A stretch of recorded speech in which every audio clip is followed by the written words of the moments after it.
अस्सलामुअलैकुम dear students, आज की क्लास में हम पढ़ेंगे फर्स्ट ईयर कंप्यूटर साइंस का solve model paper according to reduce syllabus and according to 2025 board of intermediate education Karachi के मॉडल पेपर के मुताबिक। This model paper is for science general group यानी कंप्यूटर साइंस के group and humanities group और regular group.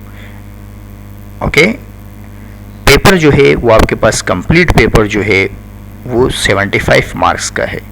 25 marks का आपका practical examination होता है, जबकि 75 मार्क्स का आपका थ्योरी एग्जामिनेशन।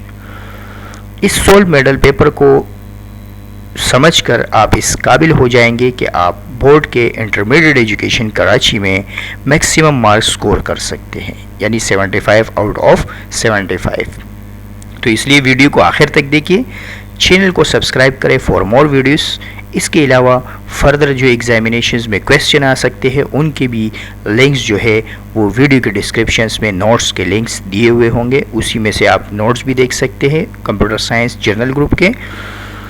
और इसके अलावा इसमें आपके पास पास पेपर क्वेश्चंस विद आंसर्स दिए गए होंगे, तो उन क्वेश्चंस की तैयारी करें तो पेपर इंशाल्लाह आपका पेपर 100% कवर हो जाएगा, यानी आप 75 आउट ऑफ 75 स्कोर्स कर सकेंगे। तो बढ़ते हैं पेपर की तरफ। तो सबसे पहले आप पेपर की इंस्ट्रक्शंस पढ़ें कि ये मॉडल पेपर है 2025 का for computer science, science journal and humanities group. MCQs आपके पास 15 मार्क्स के होते हैं और एमसीक्यूज़ के लिए जो आपके पास टाइम दिया जाता है वो 20 मिनट्स दिए जाते हैं। फर्स्ट पार्ट में है this section consist of 15 question and are to be answered. Each part carries 1 marks, यानी हर क्वेश्चन आपके पास 1 मार्क्स का है। Do not copy the part question in your answer book. आपने करेक्ट आंसर ओनली लिखना होगा, यानी पूरा क्वेश्चन आपने लिखने की ज़रूरत नहीं है। आपको सिर्फ और सिर्फ करेक्ट ऑप्शंस जो है वो आपने आंसर स्क्रिप्ट में जो आपको कॉपी दी गई होगी उसमें आपने करेक्ट आंसर को नोट करना होगा। ओके, तो बढ़ते हैं एमसीक्यूज़ की तरफ। सबसे पहले हमें एमसीक्यूज़ को रीड करना है और एमसीक्यूज़ के करेक्ट ऑप्शंस आपको बताने हैं और उसको समझाने हैं। उसके बाद हम सेक्शन बी और सेक्शन सी की तरफ बढ़ेंगे। Okay, correct answer for each of the following given option, यानी नीचे दिए गए ऑप्शंस में से आपको करेक्ट आंसर सेलेक्ट करना है। तो सबसे पहला सवाल है कि the first computer that used vacuum tube was Mark 1, ENIAC, EDVAC, UNIVAC, यानी इनमें से कौन सा करेक्ट ऑप्शन है कि फर्स्ट कंप्यूटर जिसने वैक्यूम ट्यूब इस्तेमाल किया। तो अगर हम करेक्ट आंसर की तरफ बढ़े तो द करेक्ट आंसर इज़, यहाँ से आप देख सकते हैं कि जो correct answer is ENIAC. It was the first large-scale general-purpose programmable electronic digital computer and it used vacuum tube for its logic circuitry. यानी लॉजिक सर्किट्स के लिए इसने सबसे पहले वैक्यूम ट्यूब को इस्तेमाल किया। अब इन्हीं का फुल फॉर्म है electronic numerical integrator and computer holds a significant place in the history of computing. अब वैक्यूम ट्यूब क्या है? So early computer rely on vacuum tube which was electronic device that controlled electric current. This tube was essential for processing and amplifying electronic signal. Okay? तो vacuum tube जो है वो आपके पास क्या करता था, ये एम्पलीफाई करता था इलेक्ट्रॉनिक सिग्नल को, यानी आउटपुट को बढ़ाता था। फिर अभी आजकल LEDs आ गए हमारे पास, लाइट इमिटिंग डायोड्स आ गए, तो इलेक्ट्रॉनिक्स रेवोल्यूशन आया है, तो इसलिए वैक्यूम ट्यूब के बजाय दूसरे ज़राए से हेल्प ली जाती है। लेकिन ओल्ड जो कंप्यूटर टेक्नोलॉजी थी वो वैक्यूम ट्यूब की मदद से वो रिजॉल्व करती थी सारे इश्यूज़। ओके, तो करेक्ट ऑप्शन जो है वो ENIAC है। ओके, इस वीडियो के डिस्क्रिप्शंस में आप जो ये मैं ट्यूटोरियल प्रोवाइड कर रहा हूँ इसका सॉल्व PDF आप इस ट्यूटोरियल में दिए गए लिंक में से आप ये डाउनलोड कर सकते हैं। तो सिर्फ आप कंसंट्रेट करके समझिए और जो PDF है वो आप वीडियो के डिस्क्रिप्शंस में से डाउनलोड कर सकते हैं। तो जो फर्स्ट का जो करेक्ट आंसर है वो है ENIAC, ENIAC। मैं इसको मार्क कर देता हूँ। दूसरे एमसीक्यूज में आपके पास है the first micro processor name was Intel 8088, Intel 4044, Intel 8008, Intel 4004। तो इनमें से कौन सा फर्स्ट माइक्रो प्रोसेसर है, इसके बारे में बताइए। तो अब देखिए इसके आंसर्स की तरफ बढ़ते हैं। तो अगर आंसर्स की तरफ आप देखें तो ये इन्हीं के बारे में थोड़ा सा और डिटेल, अगर आप फर्स्ट एमसीक्यूज के बारे में और डिटेल देखना चाह रहे हैं तो ये आप देख सकते हैं कि it was build during World War two from the United State Army for ballistic calculation, यानी यूनाइटेड स्टेट आर्मी ने बनाए थे इसको। अब हम बढ़ते हैं दूसरे एमसीक्यूज का। अगर आप आंसर देखें तो आपके पास है इंटेल 4004। ओके, तो करेक्ट आंसर है Intel 4004। It was the first microprocessor released in 1971 by Intel, and it is revolutionized computing by integrating the processing unit onto a single chip. Okay, तो ये कंप्यूटिंग के लिए बनाया गया, यानी कैलकुलेशन वगैरह के लिए, और जो इसकी प्रोसेसिंग थी वो सिंगल चिप थी। ओके, तो ये आपके पास थोड़े से आंसर के एक्सप्लेनेशन के साथ मैंने आपको बताया है। तो इसलिए करेक्ट आंसर है इंटेल 4004। तो मैं इसको मार्क कर देता हूँ आंसर स्क्रिप्ट में। तो आंसर डी।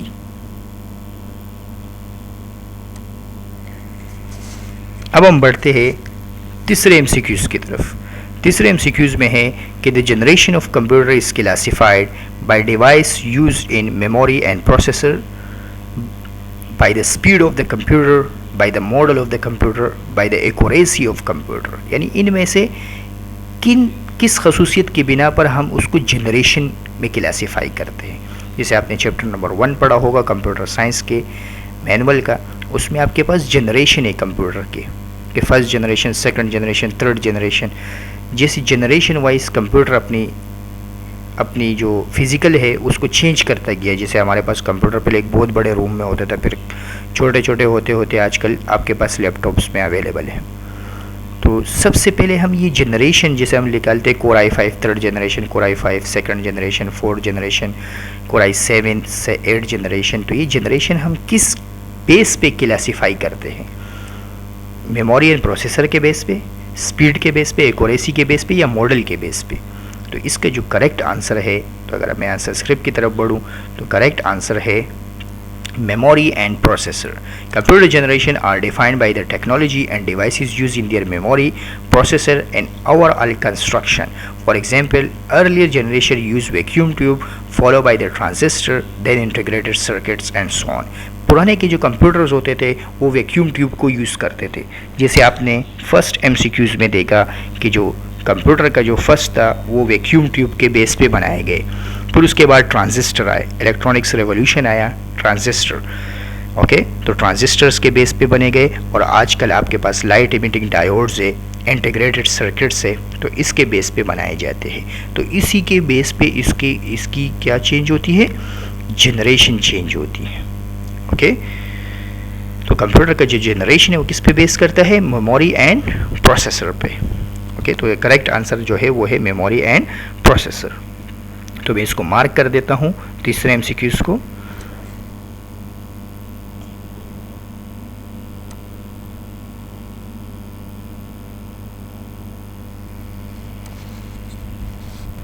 अब हम बढ़ते हैं फोर्थ एमसीक्यूज़ की तरफ।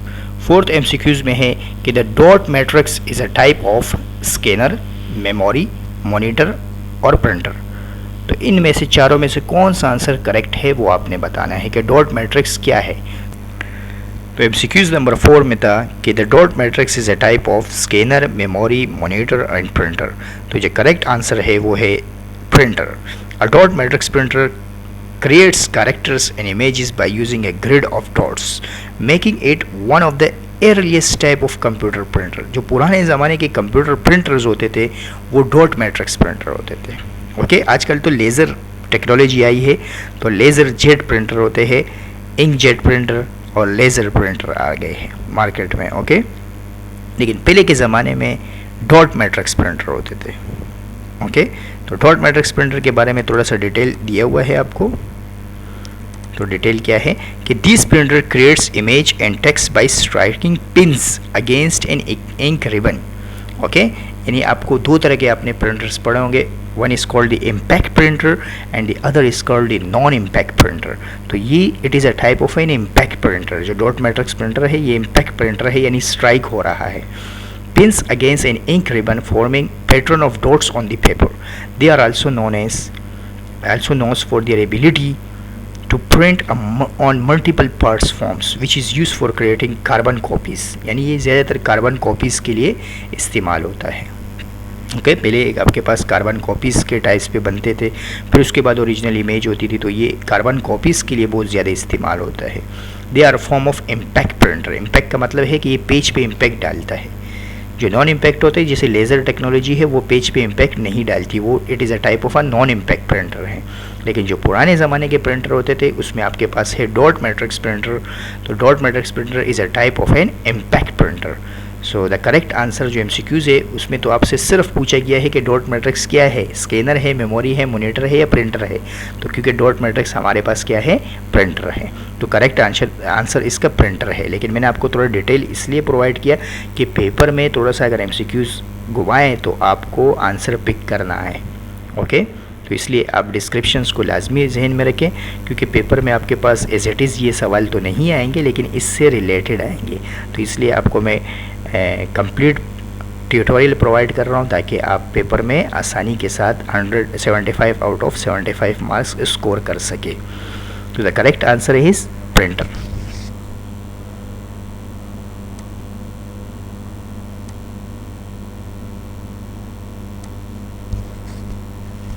अब हम बढ़ते हैं फिफ्थ MCQs की तरफ। तो फिफ्थ MCQs आपके पास है कि a type of memory that contains routine program that support to system hardware।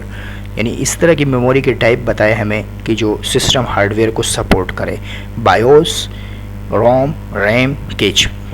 Okay, तो बायोस का मतलब है बेसिक इनपुट आउटपुट सिस्टम, रोम का मतलब है read only memory and RAM का मतलब है रैंडम एक्सेस मेमोरी।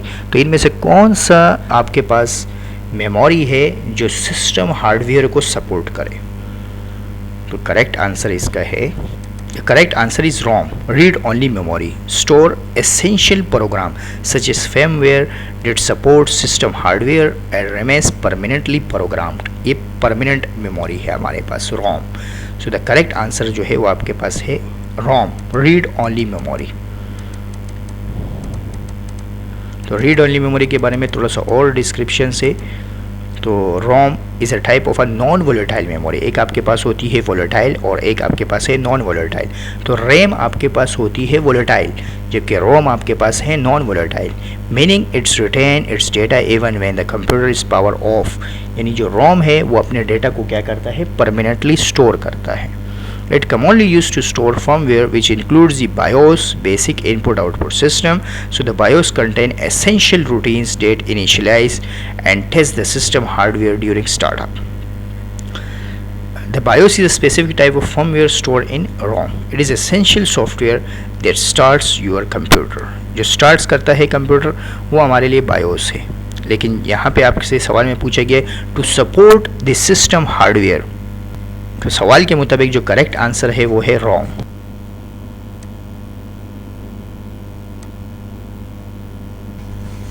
अब हम बढ़ते हैं MCQs 6 की तरफ।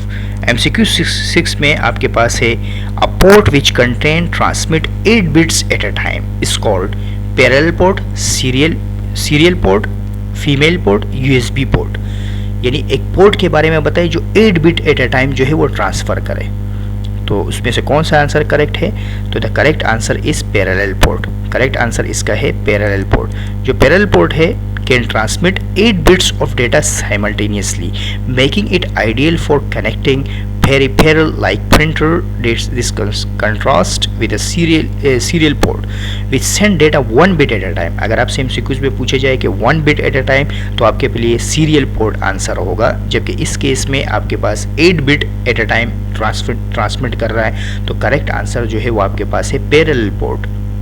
ओके, तो मैं इसको करेक्ट आंसर को मार्क कर देता हूँ।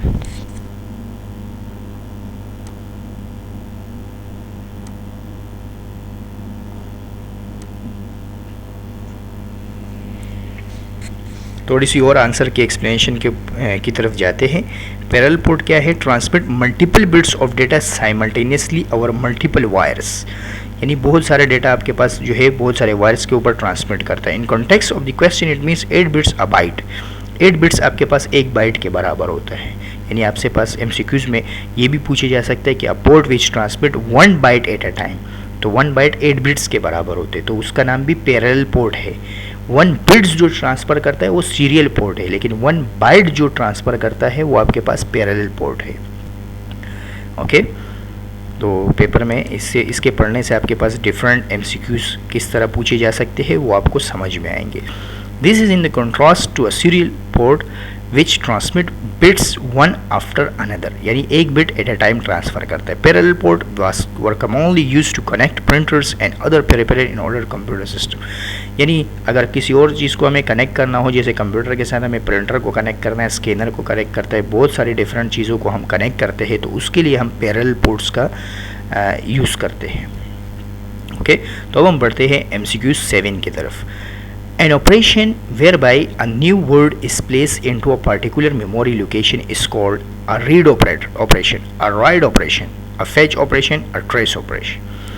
तो an operator which whereby a new word is placed into a particular memory, यानी नया वर्ड अगर ऐड हुआ है पर्टिकुलर मेमोरी पे, तो उस ऑपरेशन का नाम क्या है? उसका नाम रीड ऑपरेशन है, राइट ऑपरेशन है, फेच ऑपरेशन है, ट्रेस ऑपरेशन है। तो इनमें से करेक्ट आंसर क्या है वो आपको बताना है। तो हम बढ़ते हैं आंसर की तरफ। यहाँ आपको डिफरेंट पोर्ट्स के बारे में बताया गया है, तो इसको अगर आप नोट करना चाहते हैं तो आप नोट कर ले, और वैसे आपको पास सॉल्व का PDF वीडियो के डिस्क्रिप्शन में दिए गए लिंक में से आप डाउनलोड कर सकते हो। तो MCQ नंबर 7 का जो आंसर है वो है the correct answer is write operation. A write operation refers to a process of placing or storing new data, a word, into a specific memory location. Okay.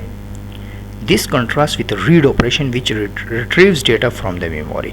तो read operation जो है वो सिर्फ आपके पास डेटा को retrieves करता है, जबकि जो आपके पास write वाला जो ऑपरेटर्स है वो आपके पास क्या है, वो आपके पास स्पेसिफिक मेमोरी लोकेशन में न्यू वर्ड को मेमोरी में प्लेस करता है। तो करेक्ट आंसर इसका है write operator. In computer memory a write operator refers to the process of storing data into a specific memory address. Okay, तो करेक्ट आंसर है राइट ऑपरेटर, जो है वो हमारे पास करेक्ट लोकेशन में डेटा को वर्ड को स्टोर करता है। अब हम बढ़ते हैं MCQ 8 की तरफ। MCQ 8 में है a connection between similar network. Similar network के दरमियान जो कनेक्शन है उसे सर्वर कहते हैं, ब्रिज कहते हैं, राउटर या गेटवे।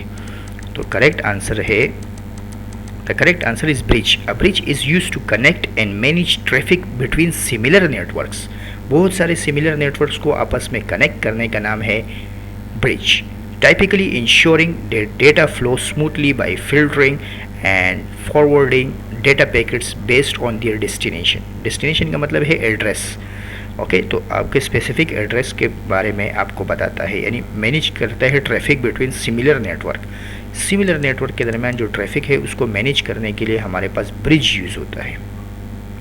तो bridge is a network that connects two or more local area network segment that use the same protocol, यानी आपके पास सेम नेटवर्क्स होने चाहिए और सेम प्रोटोकॉल होने चाहिए।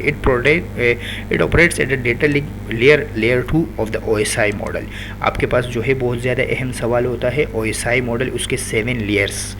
तो 7 layers of an OSI model, draw layer cakes of an OSI model, इस तरह के सवाल पेपर में आते रहते हैं। मॉडल पेपर में तो खैर नहीं आए हैं, लेकिन आपके पास जो वीडियो की डिस्क्रिप्शन है उसमें आपके पास जो क्वेश्चन है उसमें पास्ट पेपर के क्वेश्चंस भी दिए हुए हैं, तो उसको आप जब पढ़ेंगे तो उसमें आपको यही सवाल मिलेंगे। Draw 7 layer of an OSI model, explain the 7 layers of an OSI model, draw structure of an OSI model. तो ये जो OSI मॉडल का जब सेकंड लेयर है जिसका नाम है डेटा लिंक लेयर, वहाँ ये ब्रिज काम करता है। Bridge filter network traffic by examining the MAC addressing of incoming frames. ये क्या करता है, डिफरेंट मैक एड्रेस को कॉपी करता है, forwarding only those frames that are destinated for device on the other segment, यानी बहुत सारे मैक एड्रेस को एलोकेट करता है और उसमें डेस्टिनेशन के लिए जो मैक एड्रेस होता है सिर्फ उसी को कलेक्ट करता है। कलेक्ट सारे करता है लेकिन जो डेस्टिनेशन है उनको असाइन करता है। Essentially, it is used to connect similar network portion together to make one larger network. ये क्या करता है, बहुत सारे स्मॉलर नेटवर्क्स को मिला के एक बड़ा नेटवर्क बनाता है. ओके, तो करेक्ट आंसर इसका है ब्रिज.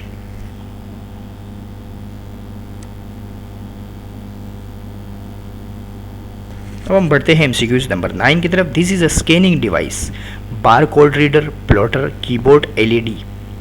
इनमें से बताइए कि कौन सा हमारे पास स्कैनिंग डिवाइस है. तो the correct answer is bar code reader. जैसे आप बैंक्स वगैरह में जाते हैं तो वो बार कोड रीड करता है. इसके अलावा डिफरेंट शॉपिंग सेंटर्स में जाते हैं तो वहाँ आपके पास बार कोड रीडर्स होते हैं जो आपके बार कोड. इसके अलावा व्हाट्सअप, वेब व्हाट्सअप देख ले, उसका भी बार कोड रीडर होता है. अगर आप किसी जगह से ऑयल परचेज़ करेंगे शेल कंपनी का, तो अगर आप उसमें देखना चाहते हैं कि ये अच्छी कंपनी का ऑयल है तो उसके पीछे एक बार कोड होता है. तो उस बार कोड को आप स्कैन करते हैं तो उससे आपको पता चलता है कि ये वाकई ओरिजिनल शेल कंपनी का ऑयल है. अदरवाइज़ ये आपके पास क्या है, यानी किसी ने ख़राब ऑयल को शेल के कंपनी के डब्बे में पैक करके दे दिया आपको. तो बार कोड रीडर जो है इससे करेक्ट डेस्टिनेशन की पहचान होती है. इसके अलावा आजकल आप देखेंगे कुछ लोग बहुत सारे ऑनलाइन कोर्सेज करवाते हैं तो वो कहते हैं कि जो फीस है वो आप बार कोड को रीड करके स्कैन करके आप मुझे इसकी ट्रांजैक्शन करें. तो जो बार कोड रीडर है is one of the scanning device.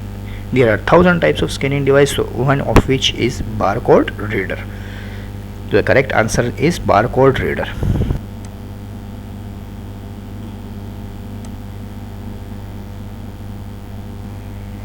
अब बढ़ते हैं MCQs नंबर 10 की तरफ.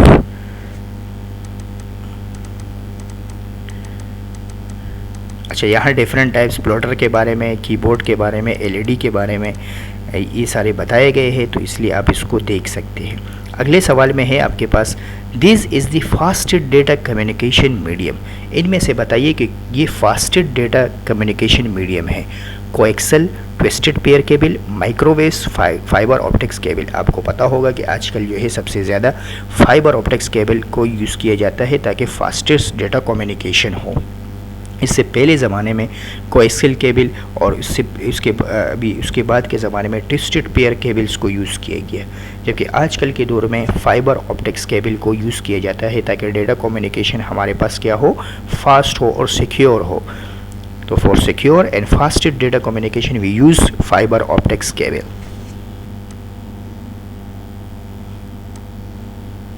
अब हम बढ़ते हैं MCQs नंबर 11 की तरफ. It is the logical gates that produce one output when all inputs are one.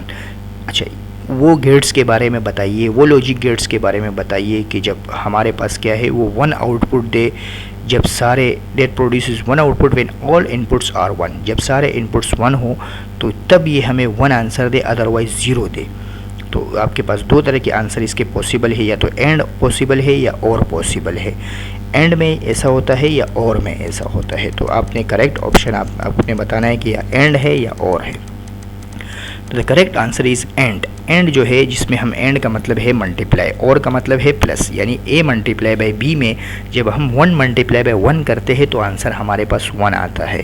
तो इट मीन्स अगर आपने एंड ऑपरेटर लॉजिक गेट्स में आपने देखा है तो एंड में जब आपके पास ए की वैल्यू भी 1 हो जाती है, बी की वैल्यू भी 1 हो जाती है, तो 1 मल्टीप्लाई बाई 1 आपके पास 1 आंसर आता है. ओके, तो इस पे जो है क्या नाम है, 1 मल्टीप्लाई बाई 1 आपके पास 1 आंसर आता है, तो वो एंड गेट होता है. The correct answer is and gate. Okay, और गेट में ऐसा होता है कि आपके पास जो है 1 तब आता है जब कोई एक भी 1 हो जाए. अगर कोई एक इनपुट भी 1 हो जाता है तो आपके पास और आंसर आता है.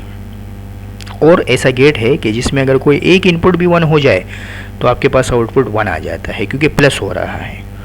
ओके, तो एंड गेट आपके पास इसका करेक्ट आंसर है.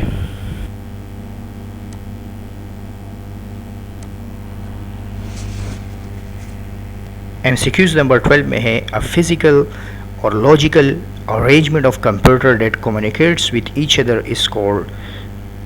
फिजिकल और लॉजिकल अरेंजमेंट बताइए जिसमें कंप्यूटर्स क्या करे, एक दूसरे के साथ कम्युनिकेट करे.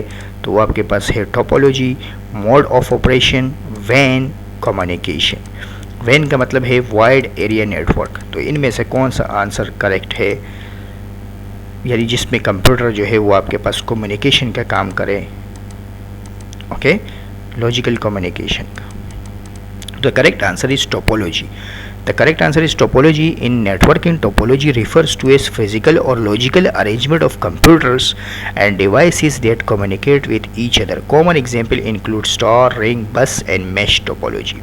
तो ये हमारे पास टोपोलॉजीज के, इसका जो करेक्ट आंसर है वो है topology.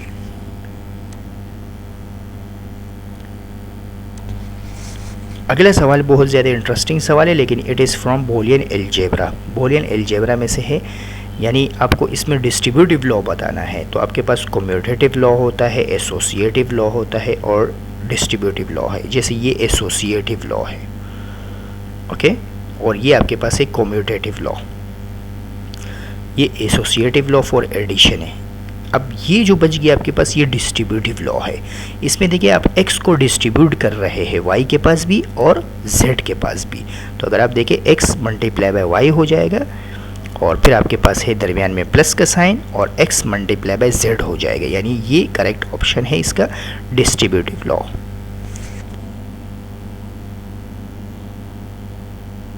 x multiply with y and x multiply with z. सो ये आपके पास करेक्ट.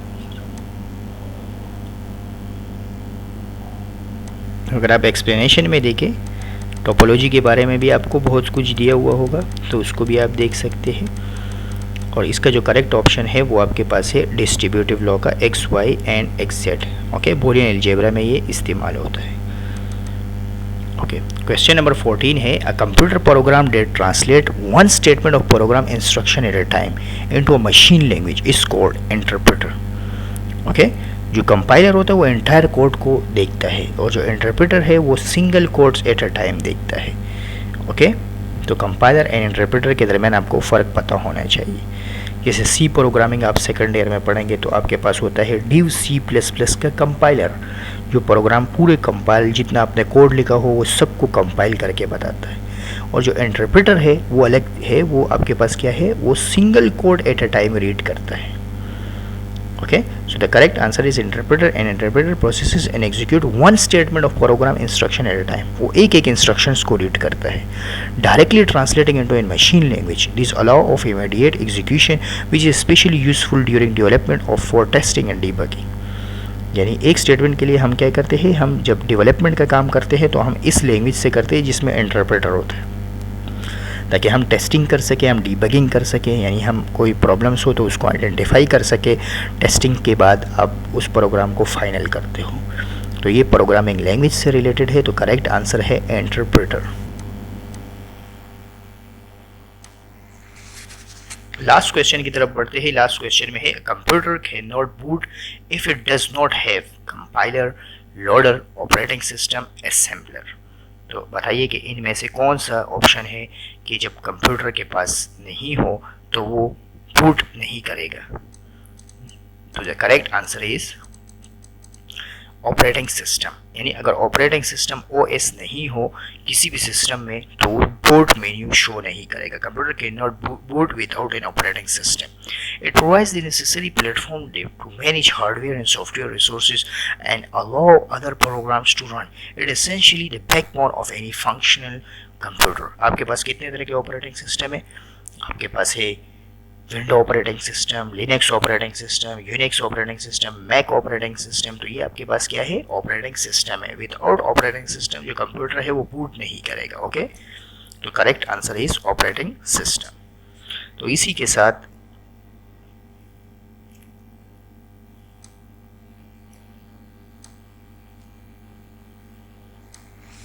के साथ आपके जो मॉडल पेपर है उसके MCQs सॉल्व हो गए, सॉल्व इख्तिताम को पहुंच गया. और अब हम सॉल्व के बाद अब क्या है, अब हम सेक्शन B की तरफ बढ़ेंगे और फिर सेक्शन C की तरफ. तो वीडियो को आखिर तक देखिए ताकि आपको आपके 75 आउट ऑफ 75 मार्क्स पॉसिबल हो. और इसके अलावा जितना मैं समझा रहा हूँ इसका जो वर्ड डॉक्यूमेंट है वो आप वीडियो के डिस्क्रिप्शन में दिए गए लिंक में से डाउनलोड कर सकते हैं. ओके स्टूडेंट्स, अब हम बढ़ते हैं सेक्शन B के सोल्यूशन की तरफ. सेक्शन A आपने देखा वो 15 मार्क्स का है. ओके, इसी तरह 20 मिनट्स आपको दिए जाते हैं फॉर MCQs. अब सेक्शन B की तरफ, सेक्शन B टोटल 60 मार्क्स है जो आपको करने हैं और टोटल टाइम आपके पास है 2 hours 40 minutes. According to reduce syllabus 2025। Science general group यानी computer science group and humanities group regular. Humanities में रेगुलर वाले भी स्टूडेंट्स होते हैं और प्राइवेट स्टूडेंट्स भी होते हैं। तो this paper is only for regular student, not for private students. Section B आपके पास होता है 30 मार्क्स का और सेक्शन सी भी आपके पास होता है 30 मार्क्स का। टोटल जो आपके पास ये पेपर है ये आपके पास 60 मार्क्स का है। 15 मार्क्स के एमसीक्यूज़ होते हैं, 15 मार्क्स के एमसीक्यूज़, और आपके पास 25 मार्क्स का आपका प्रैक्टिकल होता है। जब आप इनको प्लस करेंगे तो आपके पास 100 मार्क्स आएंगे, यानी टोटल पेपर आपके पास 100 मार्क्स का है। अब सेक्शन बी के पेपर में आपको टोटल 10 पार्ट्स अटेम्प्ट करने हैं। टोटल 15 पार्ट्स आते हैं, जिसमें से आपको 10 पार्ट्स पेपर में अटेम्प्ट करने हैं। All parts question carry equal marks, यानी सबके आपके पास इक्वल मार्क्स है। तो टोटल 30 मार्क्स है, तो इट मीन्स हर क्वेश्चन आपके पास 3 मार्क्स का है। Answer should not exceed 6 to 7 lines.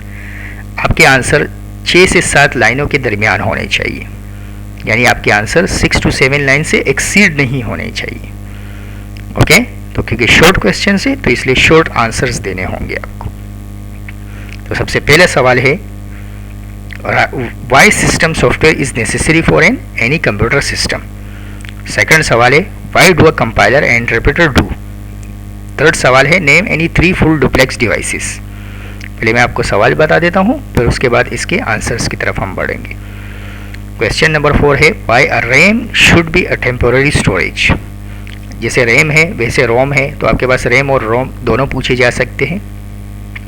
जैसे सिस्टम सॉफ्टवेयर नेसेसरी है, इस तरह आपके पास एप्लीकेशन सॉफ्टवेयर्स के बारे में पूछा जा सकता है। What do a compiler and interpreter do, ये प्रोग्रामिंग लैंग्वेज से रिलेटेड है।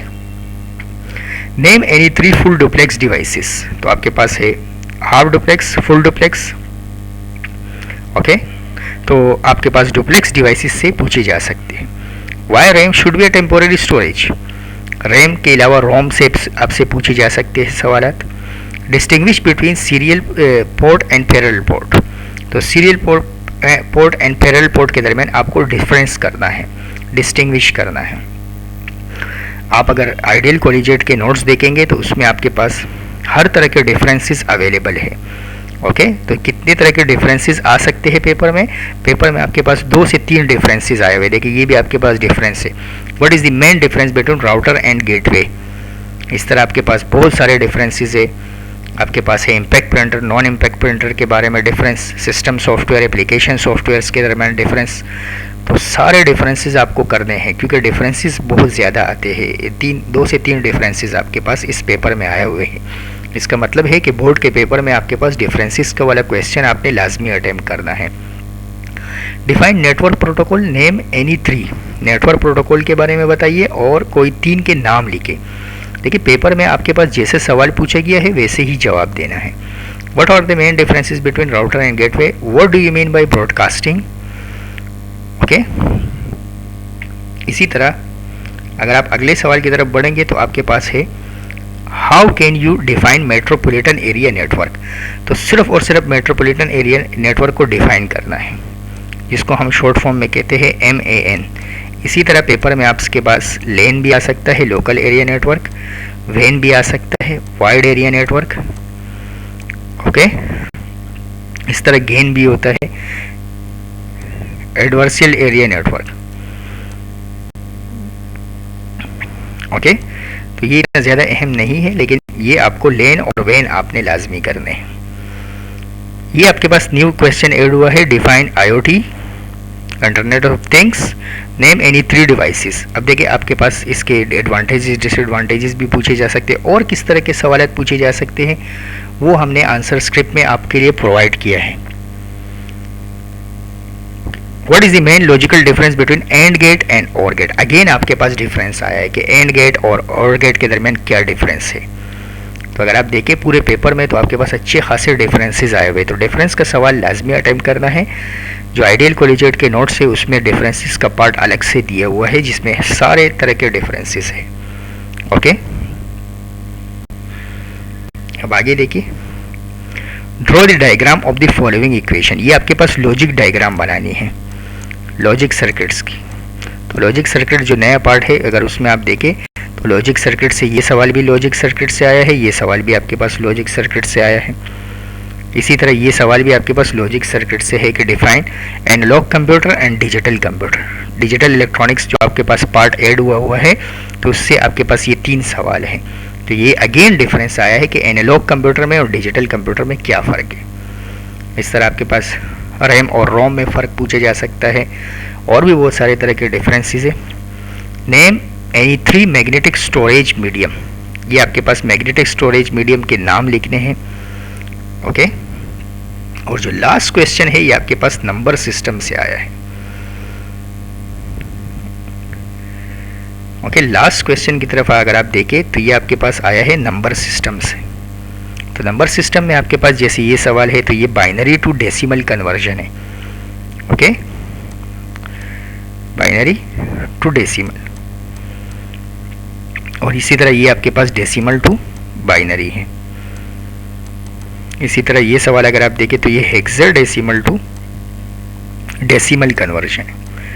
इसी तरह ये सवाल देखें तो ये ऑक्टल से आपके पास डेसिमल कन्वर्जन है। अगर इस सवाल को आप देखें तो ये डेसिमल टू ऑक्टल है, यानी नंबर सिस्टम से आया है।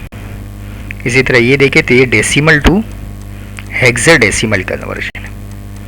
तो ये नंबर सिस्टम में से ये सवाल आया है, तो आपको नंबर सिस्टम के हर तरह के क्वेश्चंस आने चाहिए कन्वर्जन, और आपको कोई 3 कन्वर्जन करने हैं, यानी टोटल आपके पास 6 दिए गए हैं और आपको कोई 3 कन्वर्जन्स करने हैं। इसके बाद अब बढ़ते हैं लॉन्ग क्वेश्चन की तरफ। जो सेक्शन सी है, अगर आप देखें तो उसमें आपको 3 क्वेश्चन अटेम्प्ट करने हैं, लेकिन ये 30 मार्क्स है, यानी हर क्वेश्चन 10 मार्क्स का है। तो अच्छा खासा आपने जवाब लिखना है और बिल्कुल टू द पॉइंट लिखना है, और क्वेश्चन में हर पॉइंट को एड्रेस करना है, ताकि आपको 10 में से 10 मार्क्स मिल सके। Describe different types of computer according to its size and speed. Types of computer बताने हैं साइज और स्पीड के हिसाब से। टोपोलॉजीज का सवाल है, explain its types with diagram.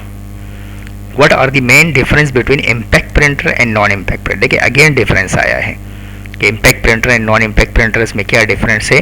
Define different types of impact printer, और आपको इम्पैक्ट प्रिंटर के टाइप्स बताने हैं। इसी तरह ये जो सवाल है ये आपके पास वायर्ड मीडिया और वायरलेस मीडिया, यानी different types of communication media से पूछे गए हैं। Use in data communication, data communication का पार्ट है। तो एक सवाल आपके पास डेटा कम्युनिकेशन से लाजमी लॉन्ग सवाल में पूछा जाएगा। ओके, देखिए आपके पास डिवाइसेस से पूछा गया है, यानी impact printer, non impact printer, printer, scanners, ये सारे हैं। और इसके अलावा ये कम्युनिकेशन मीडिया से पूछा गया है। इसके अलावा ये ऑपरेटिंग सिस्टम है। तो ये 3 सवाल अगर आप अच्छे कर स्ट्रॉन्ग कर ले तो आप पेपर में अटैम्प्ट कर लेंगे। इसके अलावा ये टोपोलॉजी से। ओके, तो इन क्वेश्चंस को एड्रेस करें, और इनसे रिलेटेड जैसे ये जिस चैप्टर से पूछे गए हैं तो उस चैप्टर को आप एड्रेस करें।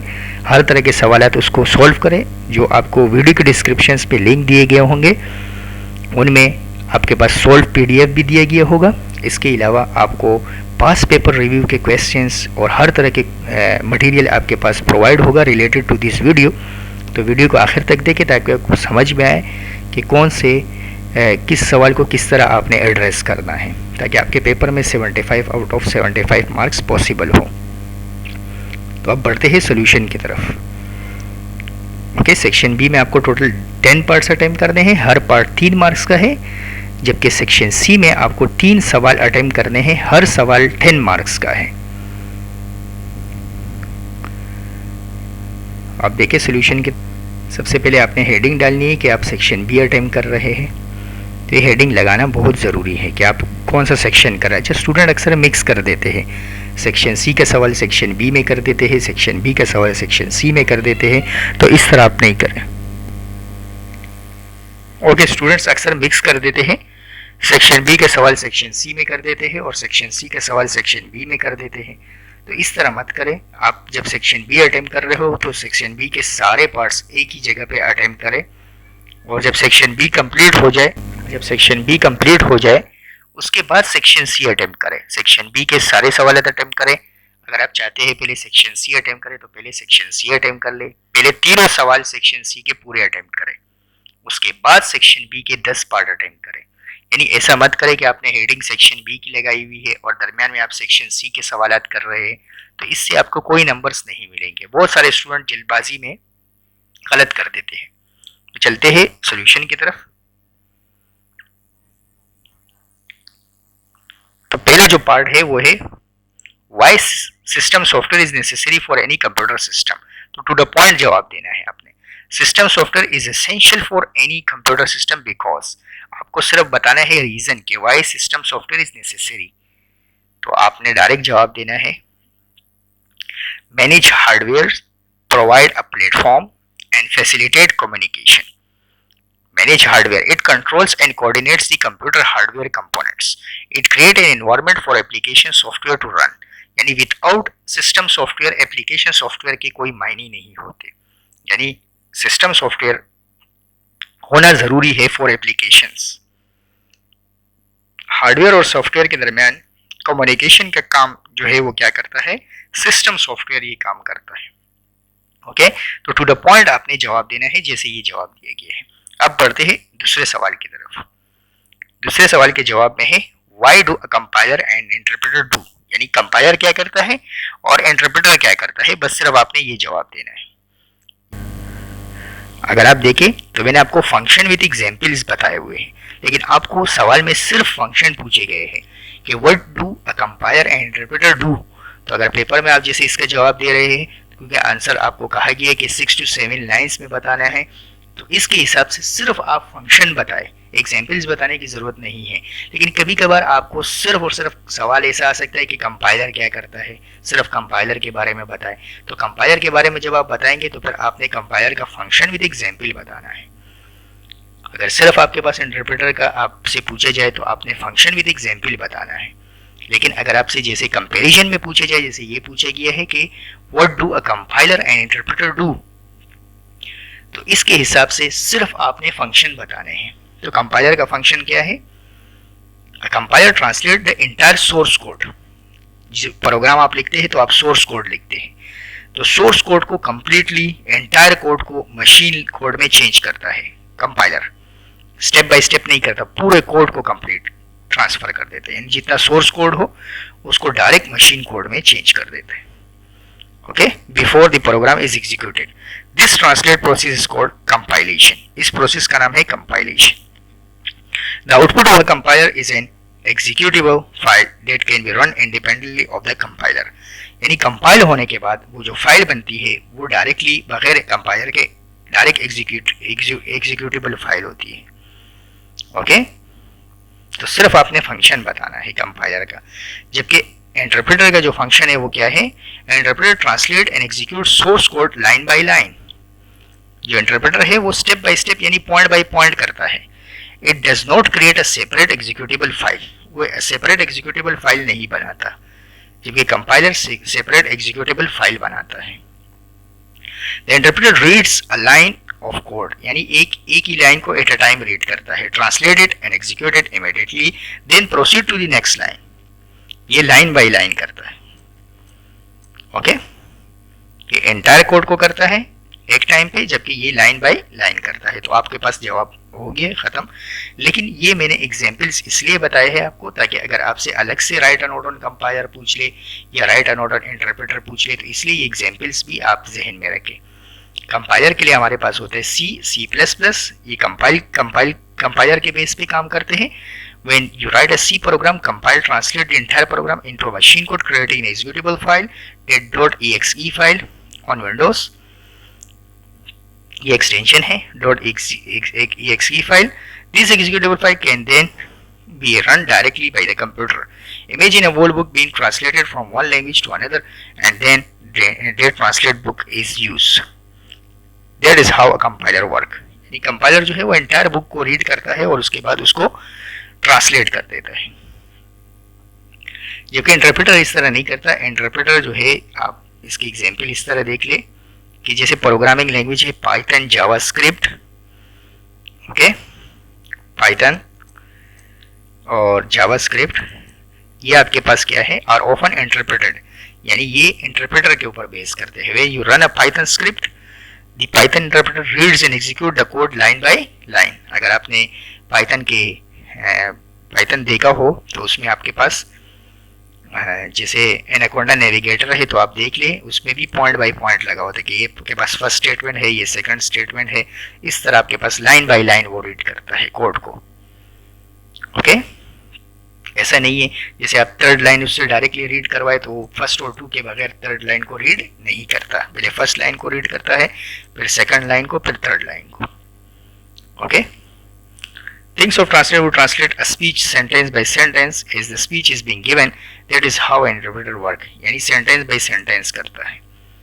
ओके, अगर आपने पाइथन देखा है तो वो इंटरप्रेटर के ऊपर वर्क करता है, जावास्क्रिप्ट भी पॉइंट बाय पॉइंट काम करते हैं। ओके, तो आपने इस सवाल के जवाब में सिर्फ और सिर्फ फंक्शंस बताने हैं, कंपाइलर का फंक्शन बताना है और इंटरप्रेटर का फंक्शन बताना है। हम बढ़ते हैं तीसरे सवाल की तरफ। Name any 3 full duplex devices. Short question में है, आपको सिर्फ नाम लिखने हैं, सिर्फ नाम। मैंने यहाँ एक्सप्लेन किया हुआ है, तो मैंने एक्सप्लेन इसलिए किया है कि अगर पेपर में आपके पास डिफरेंट क्वेश्चन आ जाए तो फिर आपके पास एक्सप्लेनेशन जरूरी होगी। अब आपको एक्सप्लेनेशन करने की जरूरत नहीं है पेपर में, सिर्फ आपने नाम लिखने हैं कि फुल डुप्लेक्स डिवाइसेस के नाम लिखे, तो आपने सिर्फ इनके हेडिंग्स के नाम लिखने, telephone, modern network switches, video conference systems. ये हमारे पास क्या है, 3 तरह के डुप्लेक्स डिवाइसेस है। हाँ, अगर आप एग्जाम्पल्स लिखना चाहे तो आप एग्जाम्पल्स लिख सकते हैं, और अगर आप पूरा सवाल लिखना चाहे तो पूरा भी लिख सकते हैं, लेकिन ये बहुत ज़्यादा बड़ा हो जाएगा पेपर के लिहाज से। तो आप सिर्फ और सिर्फ नाम लिख ले और एग्जाम्पल लिख ले, नाम and example, name and example. मैं समझा देता हूँ। सबसे पहला पॉइंट पे है telephone, traditional and mobiles. A telephone allows simultaneously two-way communication. Full duplex कहते हैं two-way communication को। ये आपके पास ऑब्जेक्ट है और ये डेस्टिनेशन है जहां ये बात कर रहा है, तो आपके पास two-way communication होती है। ये भी कर सकता है और ये भी बात कर सकता है, तो मतलब ये कि ये कहलाता है फुल डुप्लेक्स। हाफ डुप्लेक्स का मतलब होता है one-way communication, and full duplex का मतलब है two-way communication। तो two way communication, both party can speak and listen eight the same time, यानी दोनों पार्टीज जो है वो बात भी कर सकती हो और सुन भी सकती हो। जैसे for example a standard phone call where you can talk and hear the other person concurrently. Mobile phones operate on the same principle, enabling real-time two-way audio. Modern network switches. In computer network, a full duplex switches enable device connect to it and send and receive data simultaneously. ये जो modern switches है, ये इसमें data send भी होता है और receive भी हो रहा होता है eight a time. This significantly increase network efficiency. जब एक काम, दो काम एक वक्त में कर रहा होगा तो इससे क्या होगा, यानी वो जो स्विच है उसकी जो एफिशिएंसी है वो बढ़ रही है। A gigabyte Ethernet switches used in local area network, ये इसकी एग्जाम्पल है। ओके, लोकल एरिया नेटवर्क में आपके पास जो गीगाबाइट इथरनेट स्विचेस यूज होते हैं वो हमारे पास है two way devices. Allow computer to transmit and receive data packets to and from other devices on the network at the same time without collision. ऐसा नहीं होता कि ये पैकेट उसके पास चले जाए, ऐसा नहीं होता, सेम डेस्टिनेशन के पास चले जाते हैं। Okay, video conferencing system, conference platform such as Zoom, Google Meet and Microsoft Team, इसमें अगर आप बात कर रहे होते तो आप बोल भी रहे होते, सुन भी रहे होते, बोल भी रहे होते और सुन भी रहे होते। अगर आपने जूम यूज़ किया है, आजकल लोग जूम यूज़ करते हैं बहुत ज़्यादा वीडियो कॉन्फ्रेंसिस के लिए, गूगल मीट यूज़ करते हैं, माइक्रोसॉफ्ट टीम बहुत ज़्यादा अच्छा है। जैसे हम यूनिवर्सिटी वगैरह की जब क्लासेस लेते हैं स्टूडेंट्स की, तो हम माइक्रोसॉफ्ट टीम को यूज़ करते हैं। जूम भी यूज़ करते हैं बहुत सारे टीचर, और गूगल मीट भी यूज़ करते हैं। यूटिलाइज फुल डुप्लेक्स, और ये हमारे पास कौन सा सिस्टम है, फुल डुप्लेक्स कम्युनिकेशन है, to allow participant to see and hear each other in a real time. During a video calls participant can speak, see each other video feeds and share screen content simultaneously, creating an interactive two-way communication environment. तो ये आपके पास two-way communication की बेहतरीन example है। तो आपने इस question के हिसाब से सिर्फ नाम लिखने हैं, ओके। लेकिन अगर आपसे अलग पूछा जाए कि explain any one duplex device, तो आपके एक को फिर आपने एक्सप्लेन करना होगा, ओके। अब बढ़ते हैं अगले सवाल की तरफ। अगले सवाल में है, why RAM should be a temporary storage. बताइए रैम क्यों टेम्पोररी स्टोरेज है? तो आपको पता होना चाहिए कि रैम जो है वो हमारे पास वोलेटाइल है, यानी डेटा परमानेंटली स्टोर नहीं होता, जबकि दूसरी तरफ हमारे पास रोम है जो नॉन वोलेटाइल है, इसमें डेटा आपके पास परमानेंटली स्टोर हो जाता है। तो RAM is a temporary storage because it's fast and volatile, ये तेजी के साथ काम करता है लेकिन ये वोलेटाइल है, यानी इसका डेटा वोलेटाइल अगर आपको पता हो, जैसे आप इस तरह जहन में रखें जैसे पेट्रोल है, अगर आप उसको हाथ पे रखते हैं तो थोड़ी देर बाद उड़ जाता है। तो इसका मतलब है पेट्रोल जो है, ये पेट्रोलियम जितने भी गैसेस है ये हमारे पास क्या है, जितने भी लिक्विड्स है ये हमारे पास है वोलेटाइल, यानी कुछ टाइम के बाद ये उड़ जाते हैं। तो इसी तरह जो रैम है ये हमारे पास वोलेटाइल होता है, जबकि रोम आपके पास नॉन वोलेटाइल है। It needs to be quick for active processes but loses data when power is off. जब पावर ऑफ हो जाता है तो उसका डेटा लॉस हो जाता है। तो आप सिर्फ एक रीजन भी लिख सकते हैं, क्योंकि आपको पेपर में रिस्ट्रिक्ट नहीं किया है कि बड़ा जवाब दे, तो आप इसको सिंपल अल्फाज में भी बता सकते हैं, यानी सिर्फ आप फर्स्ट पॉइंट भी लिख ले तो भी काफी है। It holds active data. Only data currently being used is stored, not long-term files. Fast RAM is expensive, making it impractical for permanent storage. Okay, यानी प्रैक्टिकली पॉसिबल नहीं है इसको परमानेंट स्टोरेज बनाना, तो इसलिए हम इसको टेम्पोररी स्टोरेज के तौर पे यूज करते हैं। अब बढ़ते हैं अगले सवाल की तरफ, क्वेश्चन नंबर 5 की तरफ। Distinguish between serial port and parallel port. आपने देखा था एमसीक्यूज में पैरेलल पोर्ट से भी पूछे गए थे। ओके, पैरेलल पोर्ट का एमसीक्यूज भी पूछा गया था, जबकि शॉर्ट क्वेश्चन में भी पैरेलल पोर्ट आया है। तो ये जो पोर्ट का सवाल है ये आपके पास इंपॉर्टेंट है। ओके, पेपर में शॉर्ट में भी पूछा जा सकता है, इसके अलावा आपके पास एमसीक्यूज में भी आ सकता है। तो सीरियल और पैरेलल पोर्ट का जो सवाल है ये आपके पास पेपर में एमसीक्यूज में भी आ सकता है, जबकि शॉर्ट क्वेश्चन में भी आ सकता है। तो सबसे पहले ये आप एस्पेक्ट्स मैंने लिखा है इधर, आप अगर कुछ भी नहीं लिखे तो भी सही है। सीरियल पोर्ट और पैरेलल पोर्ट के दरमियान फ़र्क करना है। अगर आप ये हेडिंग्स नहीं भी लिखना चाहते हैं तो नहीं लिखे, कोई मसला नहीं। सीरियल पोर्ट क्या है? Sends data bit by bit serially, यानी बिट बाय बिट डेटा को सेंड कर रहा होता है, जबकि पैरेलल पोर्ट जो है multiple bit of data simultaneously, यानी एक टाइम पे बहुत सारे बिट्स को सेंड कर रहा होता है। सीरियल पोर्ट की जो स्पीड है वो स्लो है, जनरली स्लोअर स्पीड।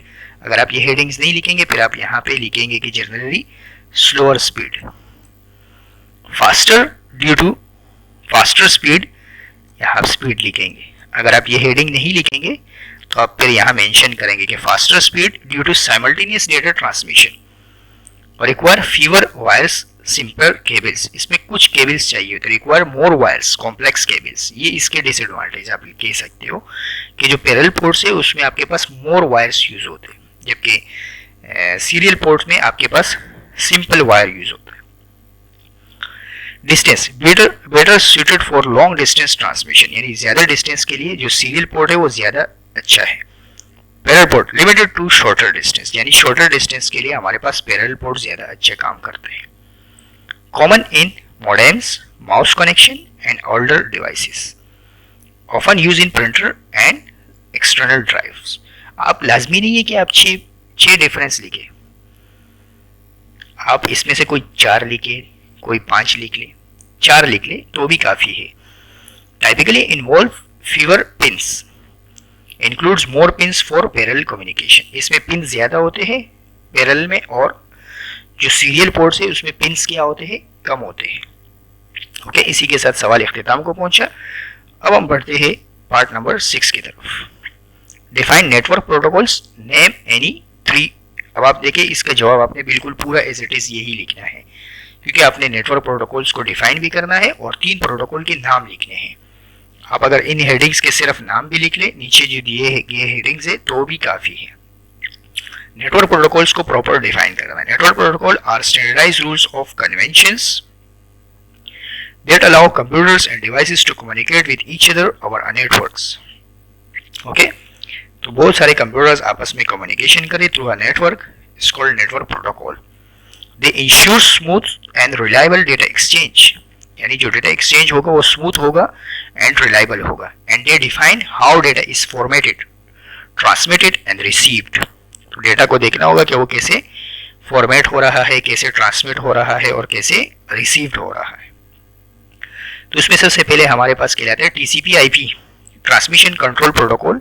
टीसीपी का मतलब है ट्रांसमिशन कंट्रोल प्रोटोकॉल और आईपी का मतलब है इंटरनेट प्रोटोकॉल। तो इसको हम कहते हैं TCP IP. Hyper text transfer protocol HTTP. FTP का मतलब है फाइल ट्रांसफर प्रोटोकॉल।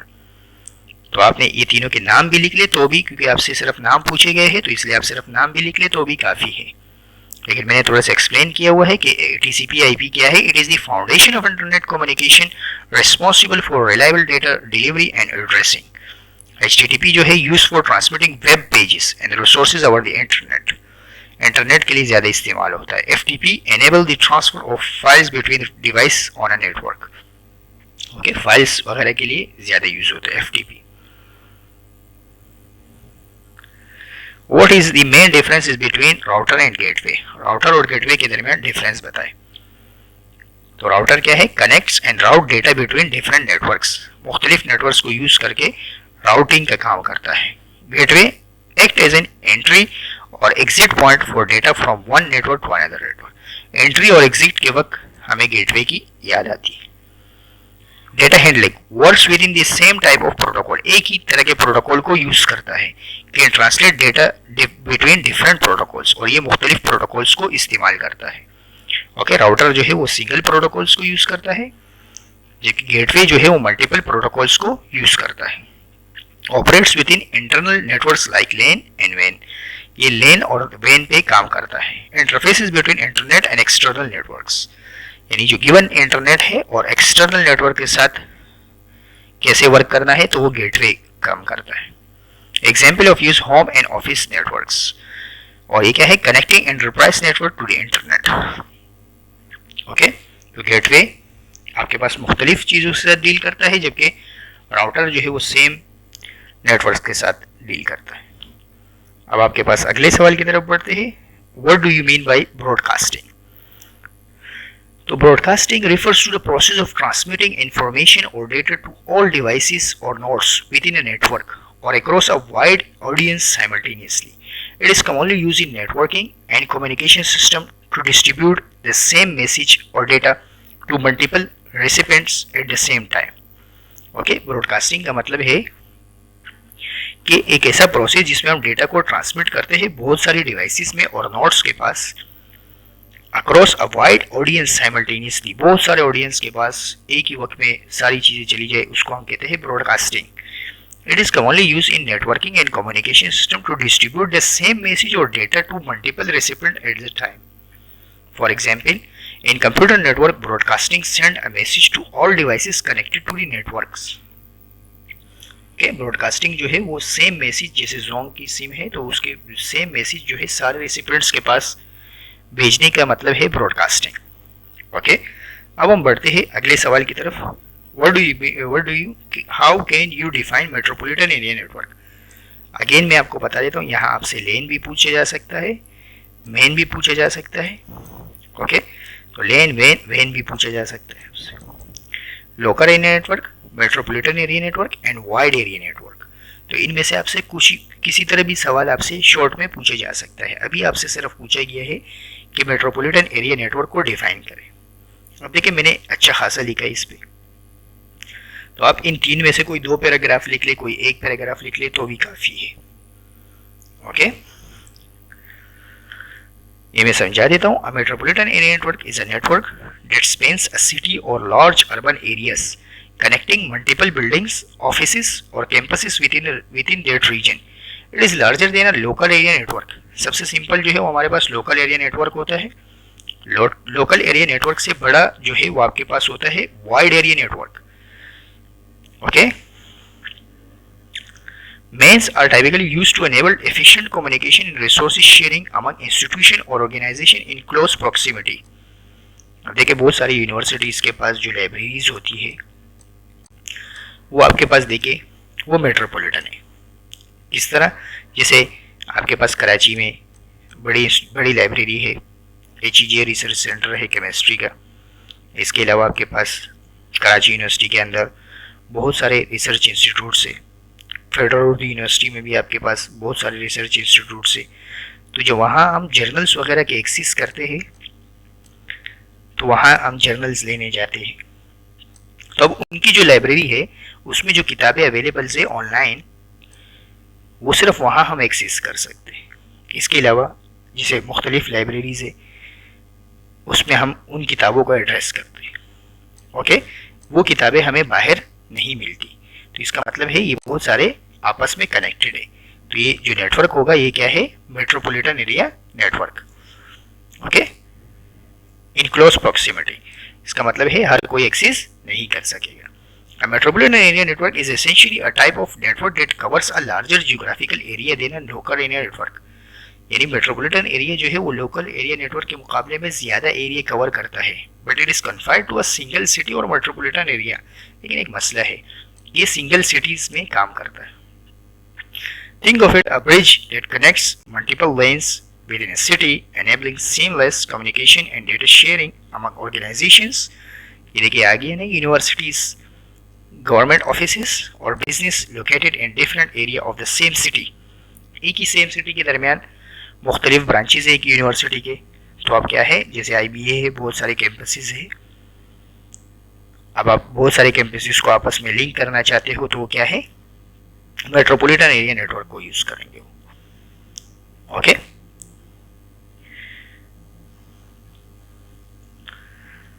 इसके अलावा आप देख ले बहुत सारे ऑर्गेनाइजेशन के, जैसे आपके पास गवर्नमेंट के बोर्ड है और डिफरेंट आपके पास क्या है? कॉलेजेस है। तो अब हर कॉलेज को, बहुत सारे कॉलेजेस को आपस में इंटरकनेक्ट करना है। तो ये आप कौन सा नेटवर्क यूज करेगा? Metropolitan area network.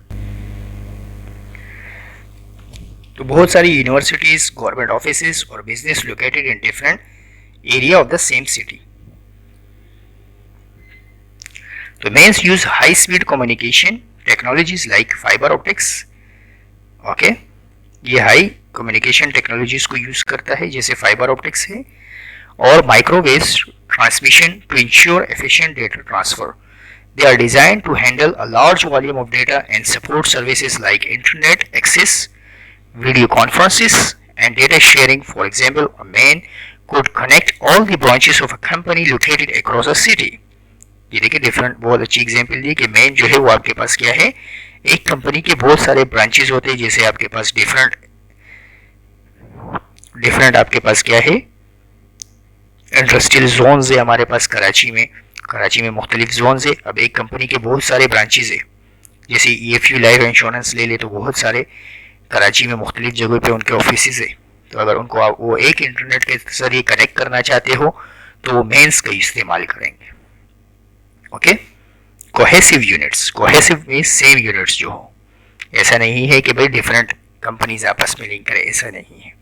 Same units, cohesive units को अगर आप कंपेयर करना चाह रहे हैं, डिफरेंट होते हैं, तो उसके लिए हम एडिसिव का वर्ड यूज करते हैं।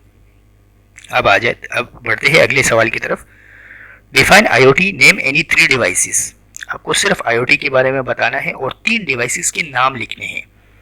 मैंने यहाँ एक्सप्लेन भी किया हुआ है और बहुत सारे डिटेल से इसलिए एक्सप्लेन किया है कि IoT जो है वो एक नया टॉपिक है, तो इसलिए इसमें से आपके पास किसी तरह का भी सवाल पूछ सकता है।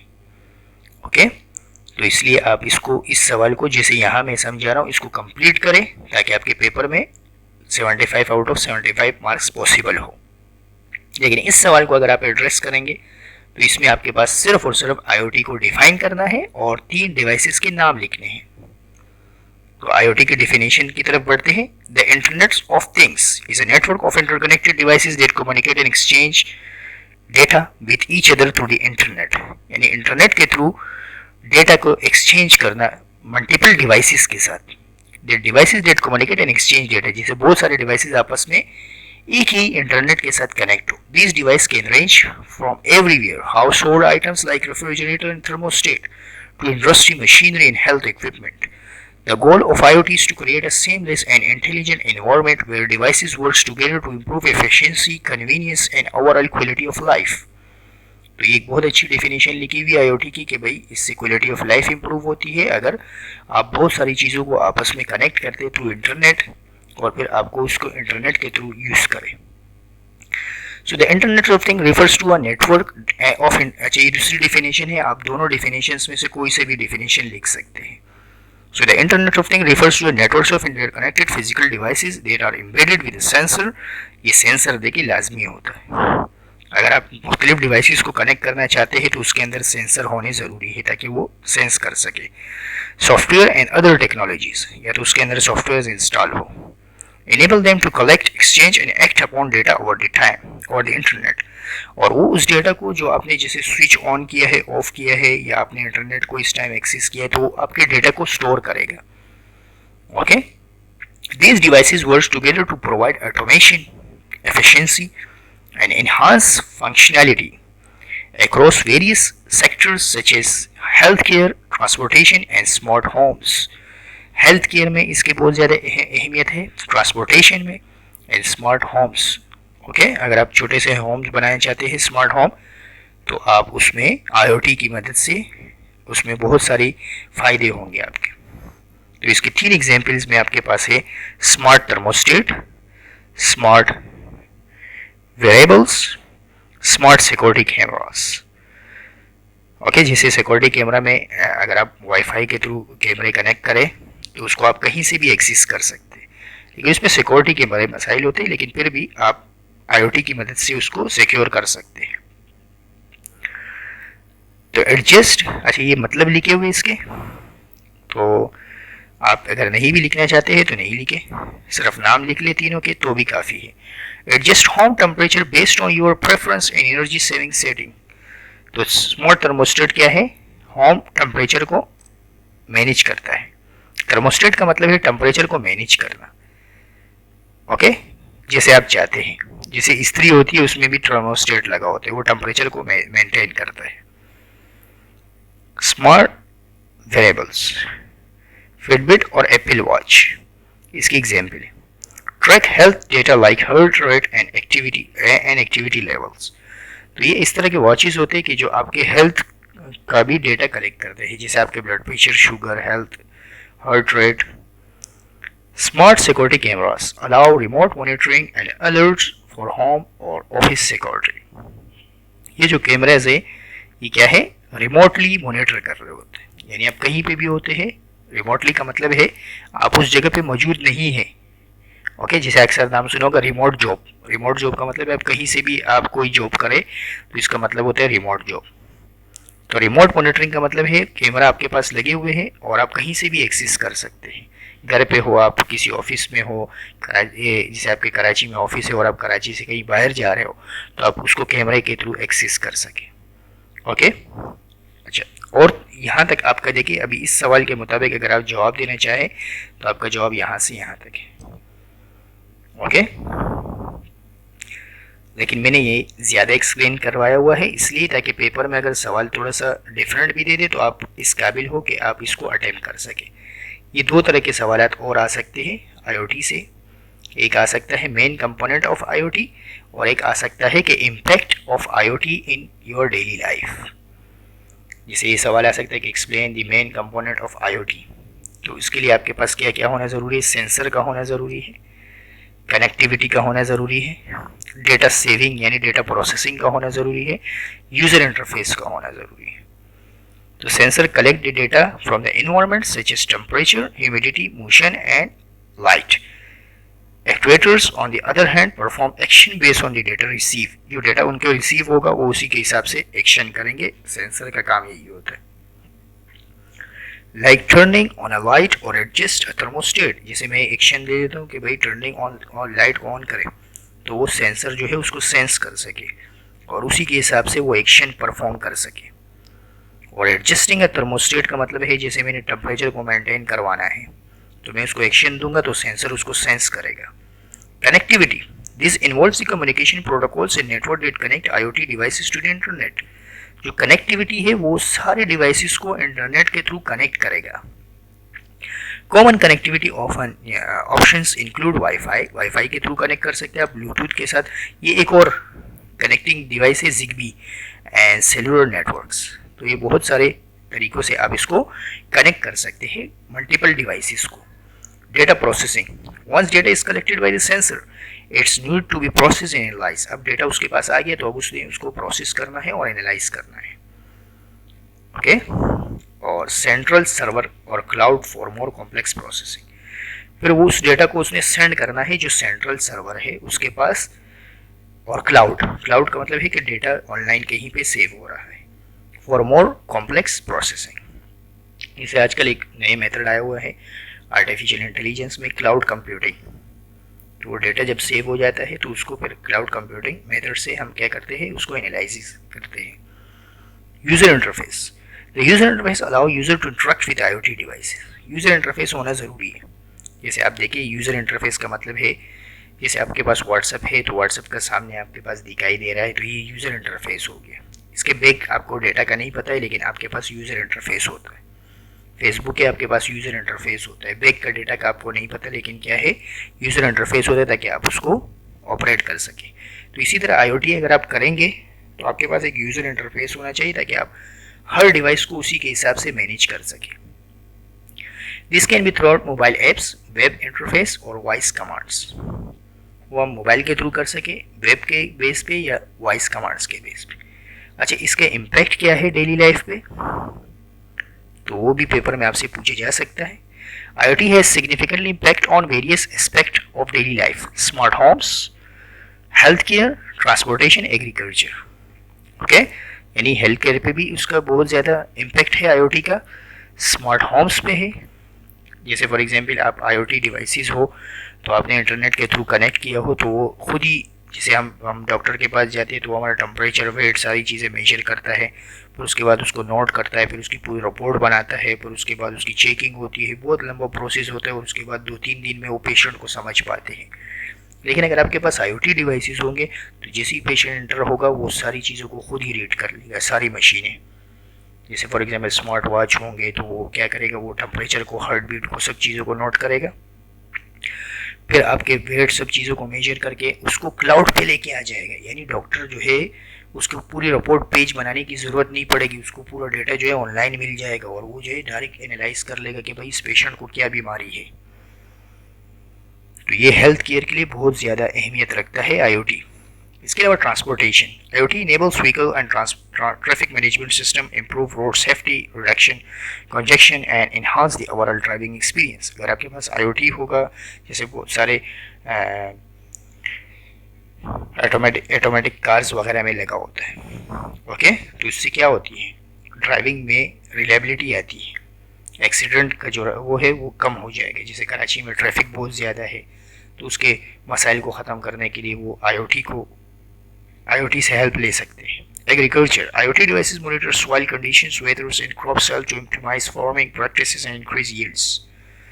अब देखिए, आपको डिफरेंट फसल उगानी है तो कभी कभार किसान भी कंफ्यूज हो जाता है कि कौन सी फसल उगाए इस ज़मीन पे। तो अगर आपके पास IoT डिवाइसेस से आप हेल्प ले ले तो वो खुद ही सॉइल की नेचर से, सॉइल की कंडीशन से पहचान जाएंगे कि भाई कौन सी फसल उगानी है। ओके, तो इसके इम्पैक्ट डेली लाइफ पे बहुत ज़्यादा है। तो आपसे पेपर में इस तरह के सवाल पूछे जा सकते हैं। अभी के सवाल में सिर्फ आपसे IoT की डेफिनेशन पूछी गई है और 3 डिवाइसेस का नाम बताना है। तो वो मैंने स्टार्टिंग में आपके लिए डिस्कस किया। अब हम बढ़ते हैं क्वेश्चन नंबर 11 की तरफ। What is main logical differences between and gate and or gate. तो आपको मेन डिफरेंसेस बताने हैं एंड गेट में और गेट में। तो अब देखिए कैसे डिफरेंस बताएंगे। सबसे पहले आप एंड गेट का मतलब समझिए कि लॉजिक गेट्स में आते हैं।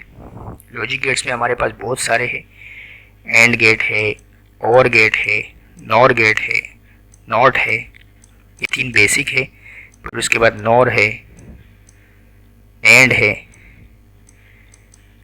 ओके, नॉर है, एक्सॉर है, जोर है, ओके, एक्सनॉर है। ऊपर में पूछा गया है कि भाई सिर्फ एंड गेट और गेट के दरमियान डिफरेंस बताइए। तो एंड गेट और गेट में क्या डिफरेंस है। सबसे पहले आपको एंड का मतलब पता होना चाहिए। एंड का मतलब है A मल्टीप्लाई बाय B और का मतलब होता है A प्लस B। अच्छा, इसको डायग्राम में कैसे रिप्रेजेंट करते हैं? ये आपके पास इसकी लॉजिक डायग्राम होती है। डायग्राम अगर आप बनाए,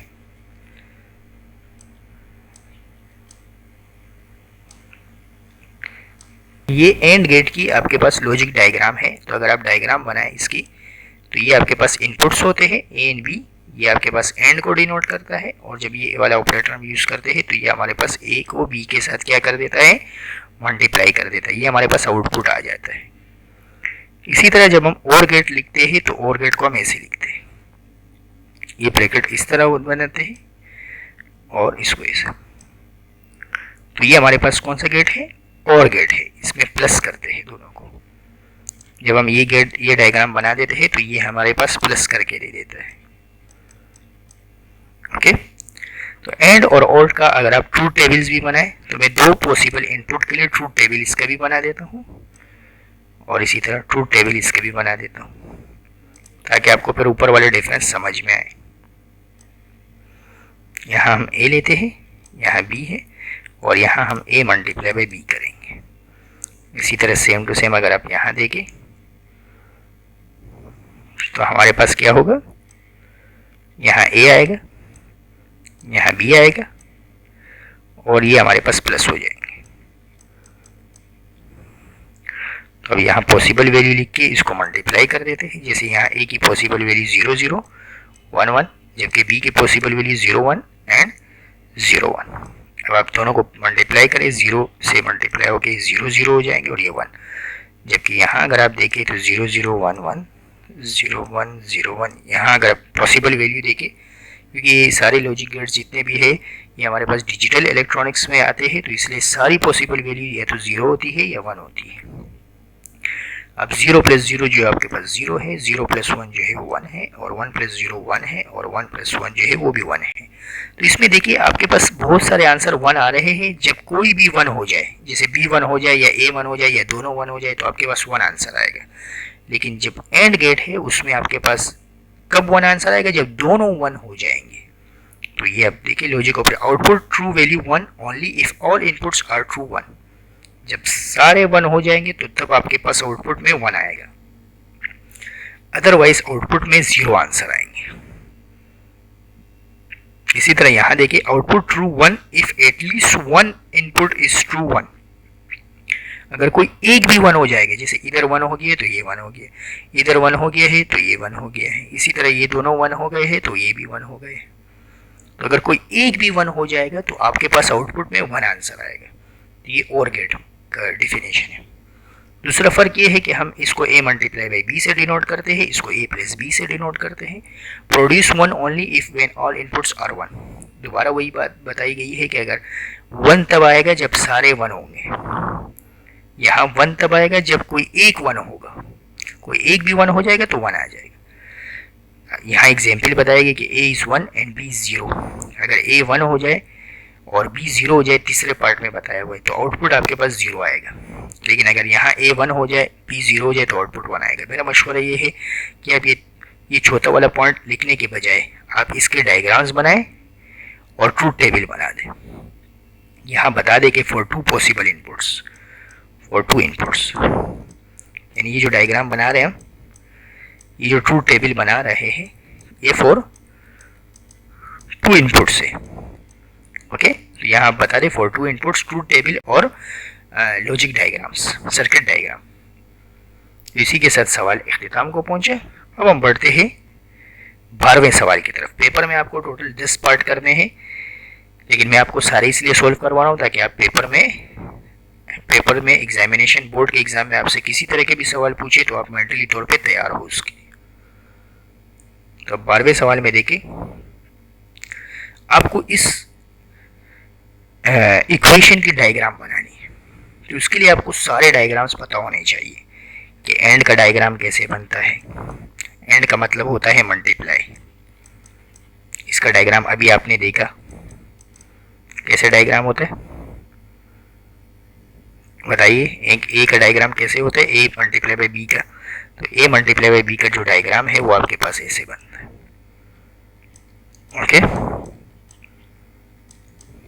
इसी तरह और का जो डायग्राम है, और का मतलब है ए प्लस बी, तो वो डायग्राम ऐसे बनता है। ओके, इसी तरह अगर मैं आपको नोट का डायग्राम बना के दूं तो नोट का डायग्राम जिसमें ऐसे बनता है, तो इसमें आपके ऊपर बार आ जाता है, जैसे ए के ऊपर बार आ जाएगा, तो इसका मतलब है ए नोट। ये तीन बातें आपको पता होनी चाहिए इसके डायग्राम को बनाने के लिए। तो अब देखिए कैसे डायग्राम बनेगा। यहाँ आपके पास ए प्लस बी हो रहा है, तो ए प्लस बी का मतलब है और गेट। फिर a conjugate plus b conjugate हो रहा है, यानी a not plus b not, तो इसका मतलब नोट लिए गया है और प्लस किया गया है, यानी और लगाया गया है। तो दो तरह की पॉसिबिलिटी। पहले वाले देखिए, ये वाली ए प्लस बी के डायग्राम बना देते हैं, तो ए प्लस बी के डायग्राम ऐसे बनेगी।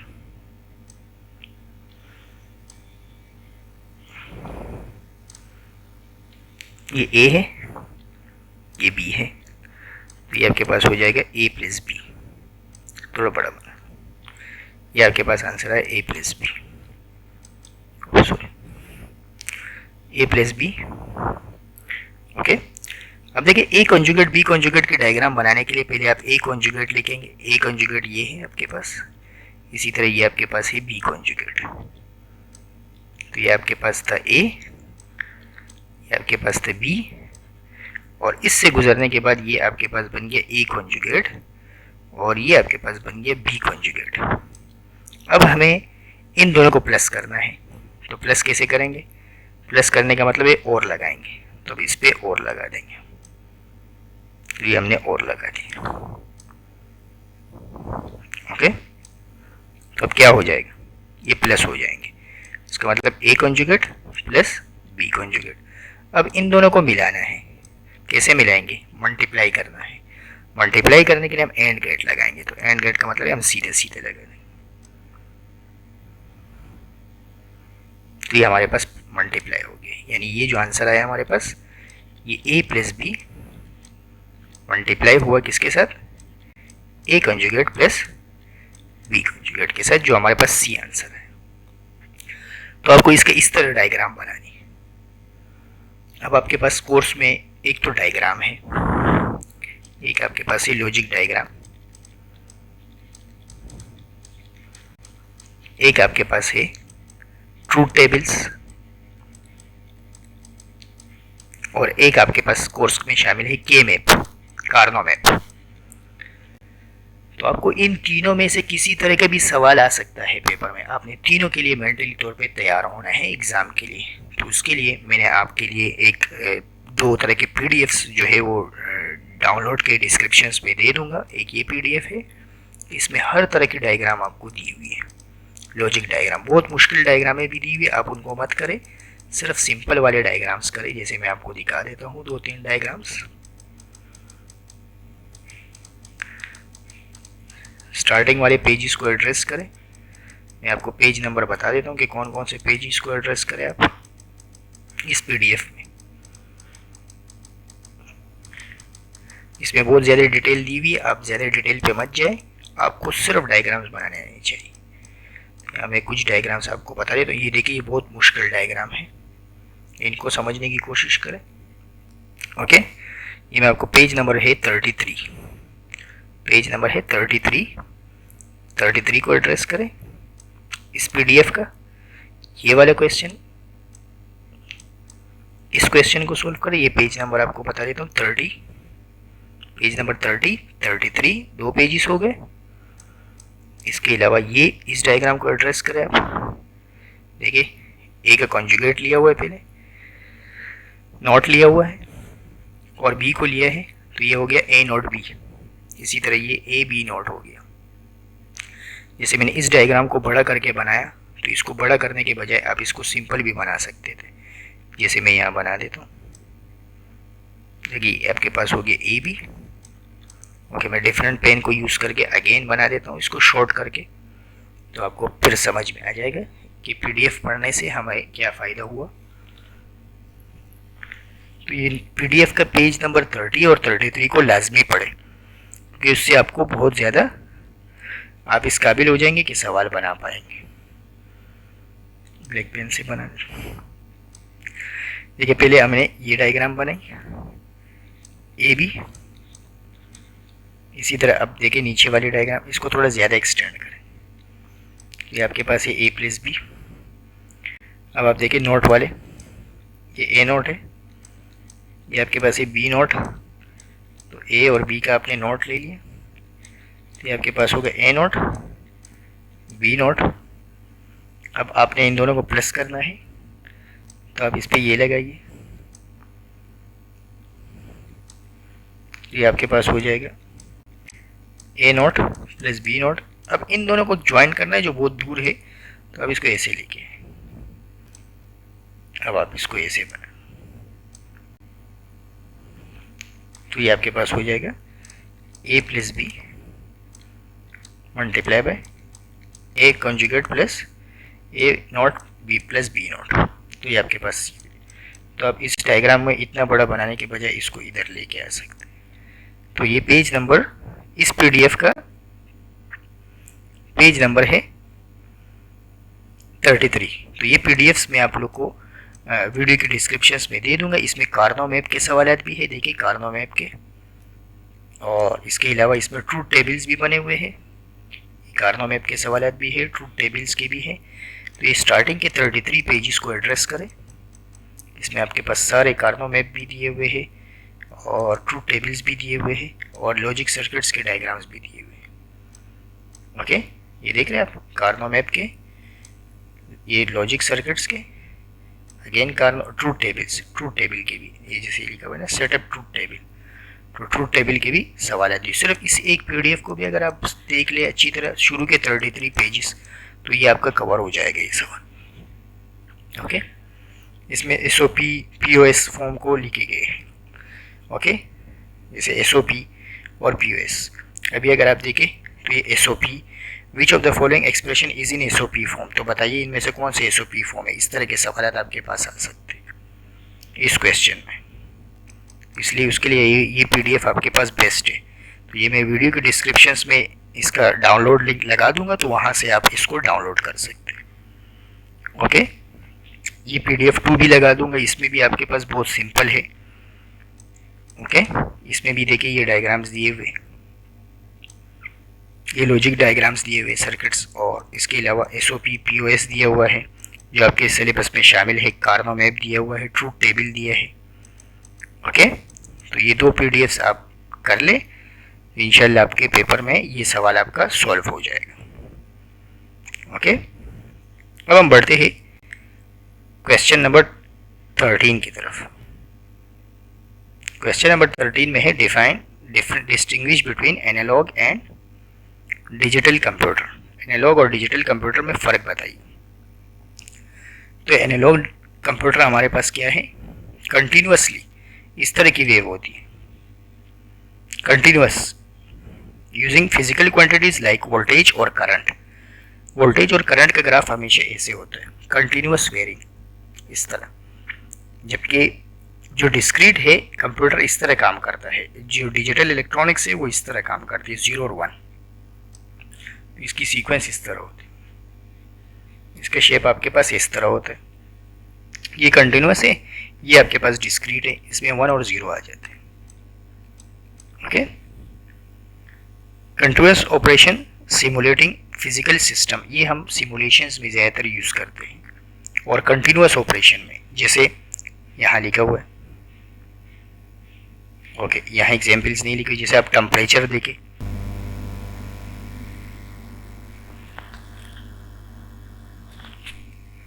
टेम्परेचर है, प्रेशर है, फिजिक्स के जितने भी फेनोमेनाज है वो हम सिमुलेशन जब उसमें करते हैं, वैल्यू निकालते हैं, तो उसको हम कंटिन्यूस एग्ज्यूम करते हैं, यानी हम एनालॉग कंप्यूटर का सहारा लेते हैं।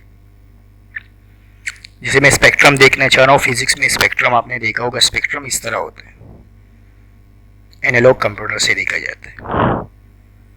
Okay, wave pulses, heartbeat में जो वेव पल्सिस बनाई जाती है वो सारे आपके पास एनालॉग कंप्यूटर्स होते हैं। ओके, डॉक्टर्स वगैरह ज़्यादातर एनालॉग कंप्यूटर्स को यूज़ करते हैं।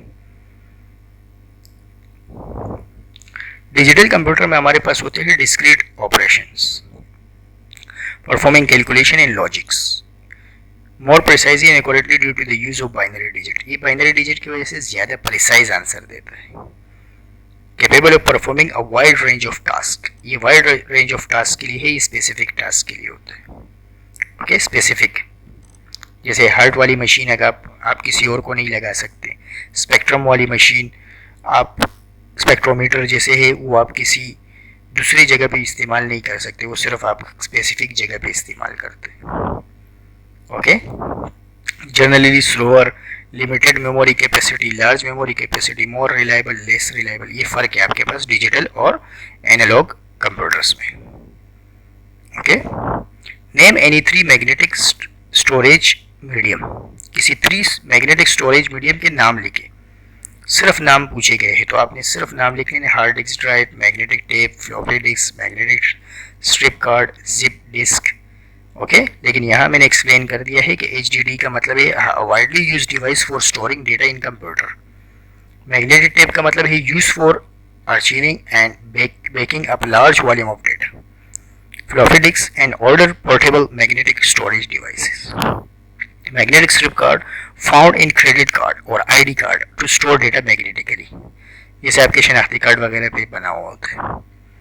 Zip disk, portable magnetic storage used for higher capacity than floppy disks in older system. आपको कोई 3 लिखने, मैंने 5 लिख के बता दिए ताकि आपको पता हो। आप इनमें से कोई 3 लिखिएगा पेपर में। पेपर में 5 लिखने की ज़रूरत नहीं है, जितना सवाल पूछा है उतना ही जवाब देना है आपने। ओके, अब देखिए आपके पास आखिरी जो सवाल है बाइनरी डिजिट से है, नंबर सिस्टम से, सॉरी बाइनरी डिजिट नहीं, नंबर सिस्टम से। नंबर सिस्टम में आपके पास टोटल इसमें से 6 पार्ट्स आते हैं और आपको कोई 3 अटेम्प्ट करने हैं। बहुत आसान है, इन 6 में से कोई 3 करने हैं आपने। मैं तो सारे करवा रहा हूँ आपको, लेकिन पेपर में आपने कोई 3 अटेम्प्ट करने हैं। तो देखिए फर्स्ट पार्ट देखते हैं। फर्स्ट पार्ट में आपके पास है बाइनरी टू डेसिमल। तो बाइनरी से डेसिमल में कैसे जाते हैं? बाइनरी से डेसिमल में जाने के लिए चारों वैल्यूज को लिखते हैं पहले। जैसे मैं लिखूंगा 1 0 1 1, फिर इसको दरम्यान में लगा दूंगा प्लस। ओके, अब इसको मैं मल्टीप्लाई कर दूंगा 2 से। ओके, सबको 2 से मल्टीप्लाई कर दूंगा। यहाँ 2 की पावर 0 लगाऊंगा, यहाँ 2 की पावर 1, यहाँ 2 की पावर 2, यहाँ 2 की पावर 3। देखिए यहाँ 2 की पावर 0 लगा है, 2 की पावर 1, 2 की पावर 2 एंड 2 की पावर 3। तो अब आप सॉल्व कर लेंगे, आपके पास आंसर आ जाएगा।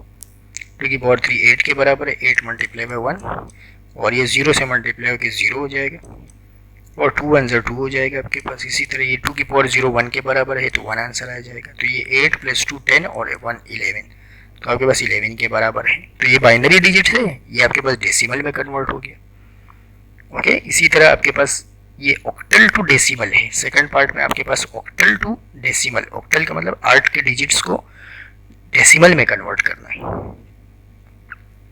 तो इसका तरीका ये होता है, जैसे मैंने यहाँ 2 के टेबल से मल्टीप्लाई किया, आपको 8 के टेबल से मल्टीप्लाई करना होगा। 8 की पावर 0 आएगा, फिर 8 की पावर 1 आएगा, फिर 8 की पावर 2 आएगा। सॉल्व करेंगे, ये आंसर आ जाएगा। अब आ जाए, अब यहाँ उल्टा सिस्टम है, डेसिमल से बाइनरी है। तो जब भी डेसिमल से बाइनरी आता है आप एलसीएम लेते हैं। ओके, इस तरह एलसीएम लेते हैं। 144 है, जैसे इसका मैं एलसीएम लेता हूँ, 2 7 = 14, 2 2 = 4। तो कुछ बच्चे नहीं, तो इसलिए रिमाइंडर 0 बचे। अब इसका अगेन लेते हैं हम एलसीएम, 2 3 = 6 और 2 6 = 12, तो कुछ नहीं बचे, इसका मतलब रिमाइंडर 0 बचे। इसी तरह यहाँ देखिए 2 1 = 2 और 2 8 = 16, तो इसी तरह यहाँ अगेन रिमाइंडर 0 हो गया। 2 9 = 18, रिमाइंडर 0 हो गया। 2 4 = 8, 1 बच गया, अब तो 1 लिखेंगे रिमाइंडर। इसी तरह 2 2 = 4, रिमाइंडर 0 बचा। 2 1 = 2 और रिमाइंडर आपके पास 0 बचा। अब आप इसको इस तरह लिख लेंगे, 1 0 0 1 4 मरतबा 0, तो ये आपके पास हो जाए।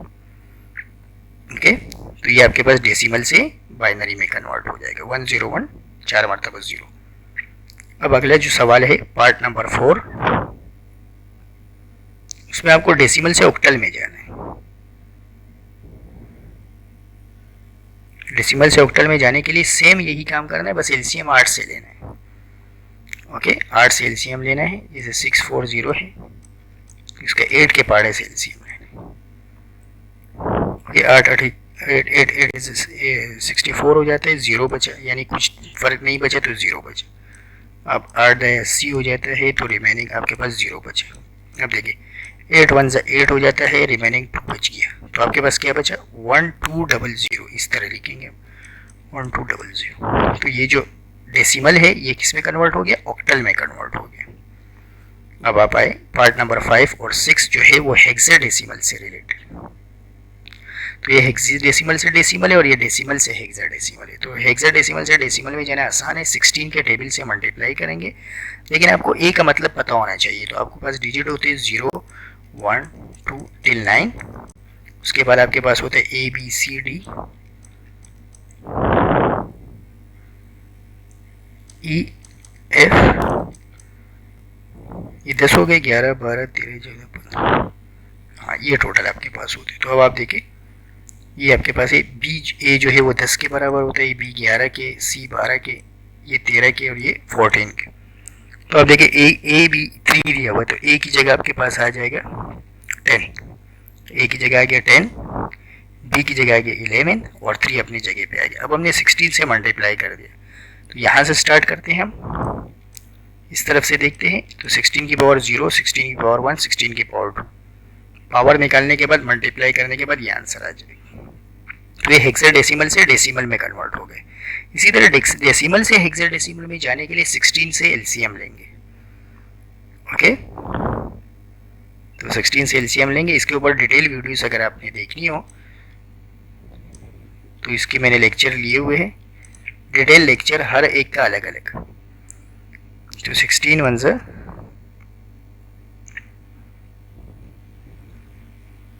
तो 16 के पहाड़े से आप बोले एलसीएम ले इसका।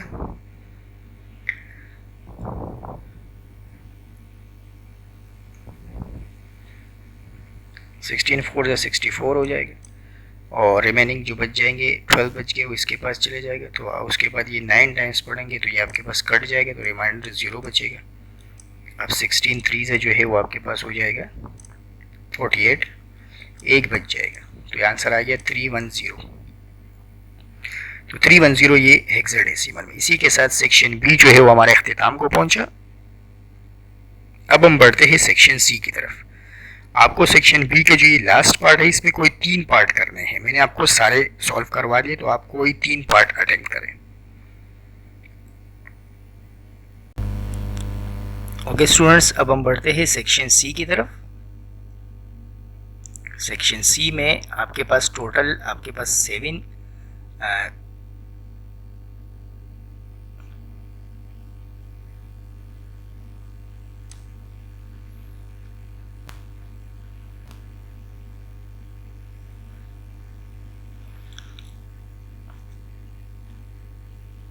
टोटल 5 आते हैं और उसमें से आपको 3 क्वेश्चंस अटेम्प्ट करने हैं। तो अब देखिए किस तरह सॉल्व करेंगे हम। हर क्वेश्चन 10 मार्क्स का है, तो इसलिए आपको 10 मार्क्स के हिसाब से अटेम्प्ट करना है।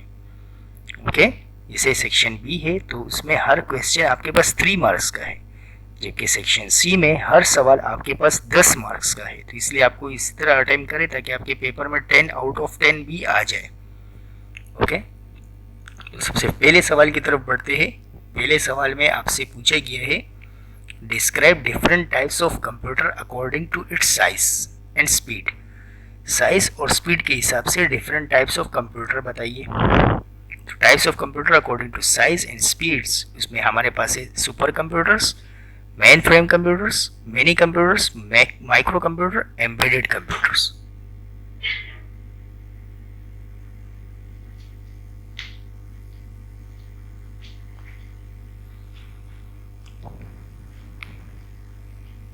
Types of computer according to size and speed में हमारे पास है supercomputers, okay, mainframe computers, minicomputers, micro computers and embedded computers.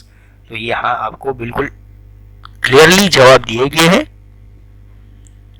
तो इसी को देख के आप इसी तरह जवाब देंगे तो आपको 10 आउट ऑफ 10 मार्क्स मिलेंगे। इसको रीड कर लीजिएगा, बहुत ज़्यादा सिंपल है।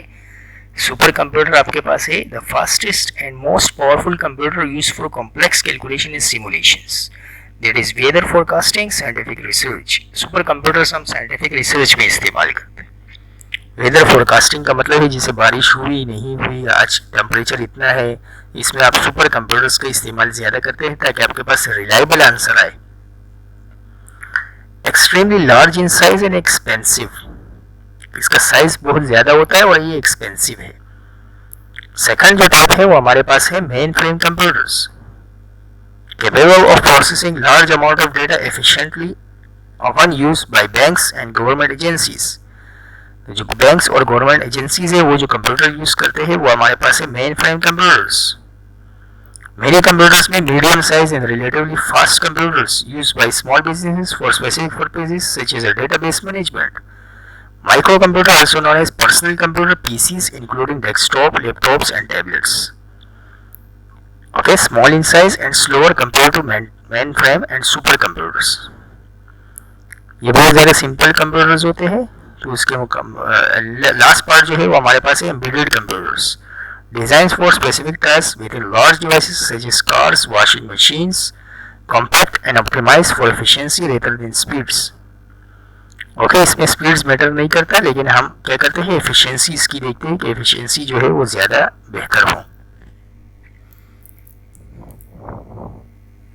इसका और करके मैंने आपको सेकंड जवाब भी दिया हुआ है। अगर आप लोग को ऊपर वाले जवाब के मुकाबले में ये ज़्यादा पसंद हो, क्योंकि लॉन्ग सवाल है और 10 मार्क्स है, तो इसलिए ज़्यादा अच्छे जवाब अगर आप देंगे तो आपको पेपर में ज़्यादा अच्छे नंबर मिलेंगे। तो ये जो सेकंड वाला जवाब है ये थोड़ा लेंदी है, फर्स्ट के मुकाबले में ज़्यादा एक्सप्लेन किए हुए। तो आप या तो ऊपर वाले लिख लें या नीचे वाला ये आंसर आप लिख लें। ओके, दोनों आंसर जो है वो आपके पास इक्वली इम्पोर्टेंट है। अगले जो सवाल है वो आपके पास है question number 4, define topology, explain its types with diagram. Topology की डेफिनेशन बतानी है और आपने उसके टाइप्स बताने हैं डायग्राम्स के साथ। तो network topology refers to the arrangement of devices nodes in a communication network including their physical और logical connections. In computer network, topology refers to the arrangement of nodes, computer devices,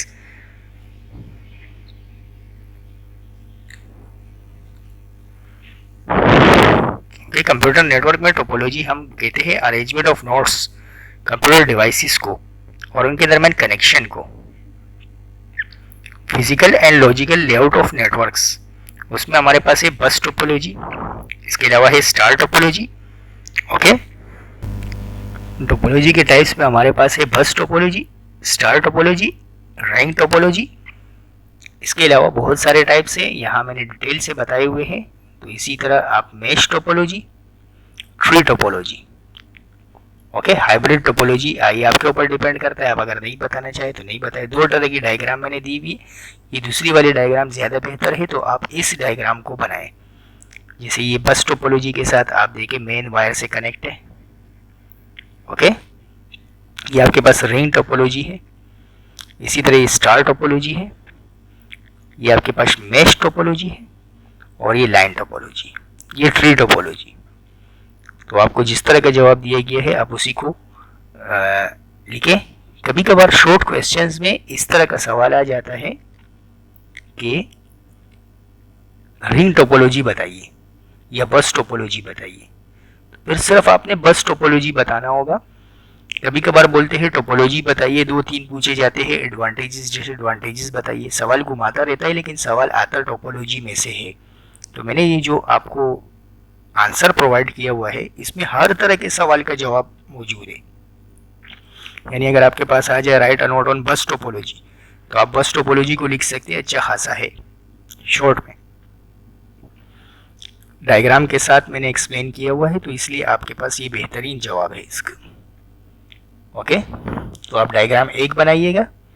जब आप download link में से PDF को download करेंगे तो उसमें आपके पास 2 तरह के डायग्राम्स होंगे इसके। तो ये दूसरी वाली डायग्राम ज़्यादा बेहतर है, तो इसको बनाइएगा। जैसे आप बस टोपोलॉजी बना रहे हो तो सिर्फ बस टोपोलॉजी की डायग्राम बनाएं, रिंग टोपोलॉजी बना रहे हो तो सिर्फ रिंग टोपोलॉजी की डायग्राम बनाएं।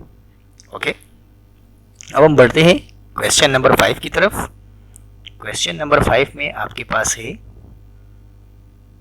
What are the main differences between impact printer and non-impact printer. Define different types of impact printers. तो impact और non-impact के दरमियान फ़र्क बताना है और आपको different types of impact printers बताने हैं. तो difference between impact printer and non-impact printer. impact printer इसके MCQs भी आए थे. जब आपको मैं MCQs सॉल्व करवा रहा था तो उसमें impact printer का MCQs भी था और उसका सवाल भी आया हुआ. ओके, तो इम्पैक्ट प्रिंटर क्या है? Uses physical force to strike ink onto paper. इसका फिजिकल ताल्लुक होता है पेपर के साथ, जबकि नॉन इम्पैक्ट प्रिंटर में लेज़र प्रिंटिंग आ जाती है जिसका पेज के साथ ताल्लुक नहीं होता. ये laser printing typically noisy due to mechanical impact. इसमें नॉइस कम होती है, इसमें नॉइस ज़्यादा होती है. स्लोअर प्रिंटिंग स्पीड, इसकी स्पीड भी बहुत ज़्यादा स्लोअर होती है. Faster and more efficient. Suitable for basic text printing, produce high quality printing include images. जो नॉन इम्पैक्ट प्रिंटर है वो ज़्यादा रिलायबल होते हैं, महंगे भी होते हैं, अच्छी क्वालिटी के. अगर आपको नॉन इम्पैक्ट प्रिंटर चाहिए तो खैर इम्पैक्ट प्रिंटर भी बहुत ज़्यादा महंगे होते हैं. Suitable for basic text printing, सिर्फ बेसिक टेक्स्ट प्रिंटिंग के लिए होते हैं. ओके, खैर जहाँ आजकल इम्पैक्ट प्रिंटर इस्तेमाल होते थे अब वहाँ भी नॉन इम्पैक्ट आ गए हैं. तो जो नॉन इम्पैक्ट है वो बहुत ज़्यादा इस्तेमाल होते हैं, जिसमें लेज़र प्रिंटिंग बहुत ज़्यादा फेमस है. आपको हर ऑफिस में, हर स्कूल में, हर कॉलेज में आपको मिलेंगे. अब इम्पैक्ट प्रिंटिंग की टाइप्स आपसे पूछी गई है, तो इम्पैक्ट प्रिंटर में हमारे पास ये 3 टाइप्स जो है वो बहुत ज़्यादा अहम है. एक में हमारे पास है dot matrix printer, Daisy wheel printer and line printer. Okay, इसके जो है ये डिटेल से लिखा गया है तो इसको आप देख लें.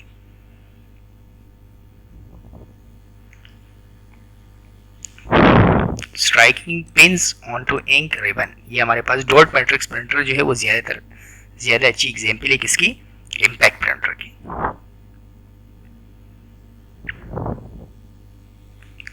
अब हम बढ़ते हैं क्वेश्चन नंबर 6 की तरफ. आपको टोटल 3 लॉन्ग अटेम्प्ट करने हैं, जबकि टोटल आपके पास है 5 लॉन्ग दिए हुए हैं, उसमें से आपको 3 लॉन्ग अटेम्प्ट करने हैं पेपर में.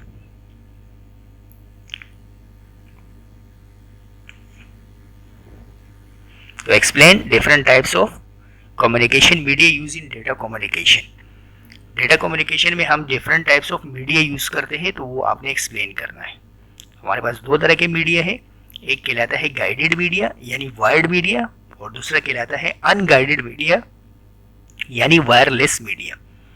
अब वायर्ड मीडिया में हमारे पास होते हैं twisted pair cable, coaxial cable और फाइबर ऑप्टिक्स केबल. आजकल सबसे ज़्यादा जो यूज़ होता है वो फाइबर ऑप्टिक्स केबल यूज़ होते हैं, क्योंकि ये सिक्योर और फास्ट डेटा कम्युनिकेशन का काम करते हैं. जबकि पहले ट्विस्टेड पेयर केबल्स यूज़ होते थे, उसके बाद कोएक्सियल केबल यूज़ होते थे. इसके MCQs भी पेपर में पूछा गया था कि सबसे फास्टेस्ट डेटा कम्युनिकेशन के लिए हम कौन सा वायर्ड मीडिया यूज़ करते हैं, तो करेक्ट आंसर उसका था फाइबर ऑप्टिक्स केबल.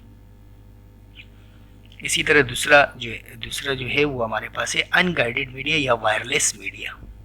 तो वायरलेस मीडिया में हमारे पास है radio waves, microwaves, infrared, satellite communication, ये सारे हमारे पास वायरलेस मीडिया है. ओके, अब जो आखिरी सवाल है उसकी तरफ बढ़ते हैं. क्वेश्चन नंबर 7 लास्ट सवाल है. What is an operating system, explain its function. Operating system क्या है और उसके फंक्शंस बताइए. ओके, इसके अलावा इसके और किस तरह के सवाल आ सकते हैं, वीडियो के डिस्क्रिप्शंस में दिए गए लिंक में नोट्स दिए हुए होंगे, उसमें से आप देख सकते हैं. उसमें सारे पास पेपर के क्वेश्चंस के आंसर्स दिए हुए हैं कि जैसे पेपर में आते हैं. तो operating system and its function. An operating system is a system software that manage hardware and software resources and provide a platform for other software to run. यानी विदाउट सिस्टम सॉफ्टवेयर यानी without operating system के जो system है वो किसी काम का ही नहीं है. तो ऑपरेटिंग सिस्टम होना ज़रूरी है. अब क्या क्या फंक्शन है इसके? Handles the execution of multiple processes and allocate CPU resources efficiently. Manages system memory allocation and ensure efficient utilization. Provide a structure for file storage and access. Interface with hardware devices like printer and keyboard. यानी without system software, without operating system आपके पास ये काम नहीं करेगा, कोई भी printer, कोई भी कीबोर्ड, कोई चीज़ काम नहीं करेगा। User interface offer a graphical or command line interface for user interaction. या तो वो आपको ग्राफिकल यूज़र इंटरफेस देगा या तो आपको कमांड लाइन इंटरफेस दे देगा। इसका फ़र्क भी पेपर में आता है कि ग्राफिकल यूज़र इंटरफेस में और कमांड लाइन इंटरफेस में क्या फ़र्क है। ओके, आप विंडोज़ ज़्यादातर इस्तेमाल करते हैं जो माउस से इस्तेमाल होती है, तो माउस में आप बटन वगैरह प्रेस करते हैं, तो ये आपके पास कहलाता है ग्राफिकल यूज़र इंटरफेस। और जैसे कुछ ऑपरेटिंग सिस्टम है जिसमें माउस वगैरह काम नहीं करते, तो उसमें हम यूज़ करते हैं कमांड लाइन इंटरफेस। जितने भी प्रोग्रामिंग वगैरह है, पाइथन प्रोग्रामिंग हो गए, सारे हो गए, ये कमांड लाइन इंटरफेस से ज़्यादातर चलते हैं। खैर ग्राफिकल यूज़र इंटरफेस भी इनका है, लेकिन जो इनका कमांड लाइन इंटरफेस है वो स्ट्रॉन्ग होता है। For processing, for fast processing के लिए कमांड लाइन इंटरफेस को यूज़ किया जाता है। इसका डिफरेंस पेपर में आता है, इसलिए मैंने डिस्कस किया इसको। Protect data and resource from unauthorise access, ये सबसे मेन काम है ऑपरेटिंग सिस्टम का। यानी आपके सिस्टम में कोई दूसरा नहीं आ सकता, अनऑथराइज एक्सेस नहीं हो सकती। आपके डेटा को प्रोटेक्शन का काम करता है ऑपरेटिंग सिस्टम। ओके, तो इसी के साथ हमारी वीडियो कंप्लीट हुई। थोड़े से मैं आपको बता देता हूँ। ग्राफिकल यूज़र इंटरफेस में आपके पास ये विंडो ऑपरेटिंग सिस्टम है, क्योंकि कमांड लाइन इंटरफेस में आपके पास होता है लिनक्स, जो साइबर सिक्योरिटी वगैरह के काम में बहुत ज़्यादा इस्तेमाल होता है लिनक्स। इसका जो कमांड लाइन इंटरफेस है वो बहुत ज़्यादा स्ट्रॉन्ग होता है। ओके, इसी के साथ हमारा जो लेक्चर है वो अख्तिताम को पहुंच गया। सॉल्व पीडीएफ है, वो आप वीडियो के डिस्क्रिप्शन में दिए गए लिंक में से डाउनलोड कर सकते हैं। चैनल को सब्सक्राइब करें फॉर मोर वीडियोस। ओके, इसी के साथ हमारा जो सॉल्व मॉडल पेपर है उसका लेक्चर अख्तिताम को पहुंचा। वीडियो के डिस्क्रिप्शंस में दिए गए लिंक में से इसका सॉल्व पीडीएफ डाउनलोड करें। दूसरे लिंक्स में आपके पास और क्वेश्चंस दिए गए होंगे जो एग्जामिनेशन पॉइंट ऑफ व्यू के लिए ऐसे इम्पोर्टेंट है। इसके अलावा जो कार्नो मैप और डिजिटल इलेक्ट्रॉनिक्स और लॉजिक सर्किट्स के आपको पीडीएफ्स दिए गए होंगे, उसको डाउनलोड करें। और इस वीडियो का जो सॉल्व पीडीएफ है वो भी डाउनलोड करें और इन सब की तैयारी करें, तो इंशाल्लाह आपके एग्ज़ाम में 75 आउट ऑफ 75 मार्क्स आ जाएंगे। ओके, उम्मीद है आपको समझ आया होगा। अगर कोई प्रॉब्लम हो किसी भी टॉपिक में तो आप वीडियो की कमेंट्स में पूछ सकते हैं। डाउनलोड में मसला हो रहा हो तो वो भी आप पूछ सकते हैं। इसके अलावा दिए गए नंबर्स पे रब्ता करके आप सॉल्व पीडीएफ ले सकते हैं। ओके, अगर डाउनलोड करने में मसला हो रहा हो तो आप व्हाट्सएप नंबर पे भी रब्ता कर सकते हैं। चैनल को ज़रूर सब्सक्राइब करें फॉर मोर वीडियोस। ओके, इजाज़त दीजिए, अल्लाह हाफिज़।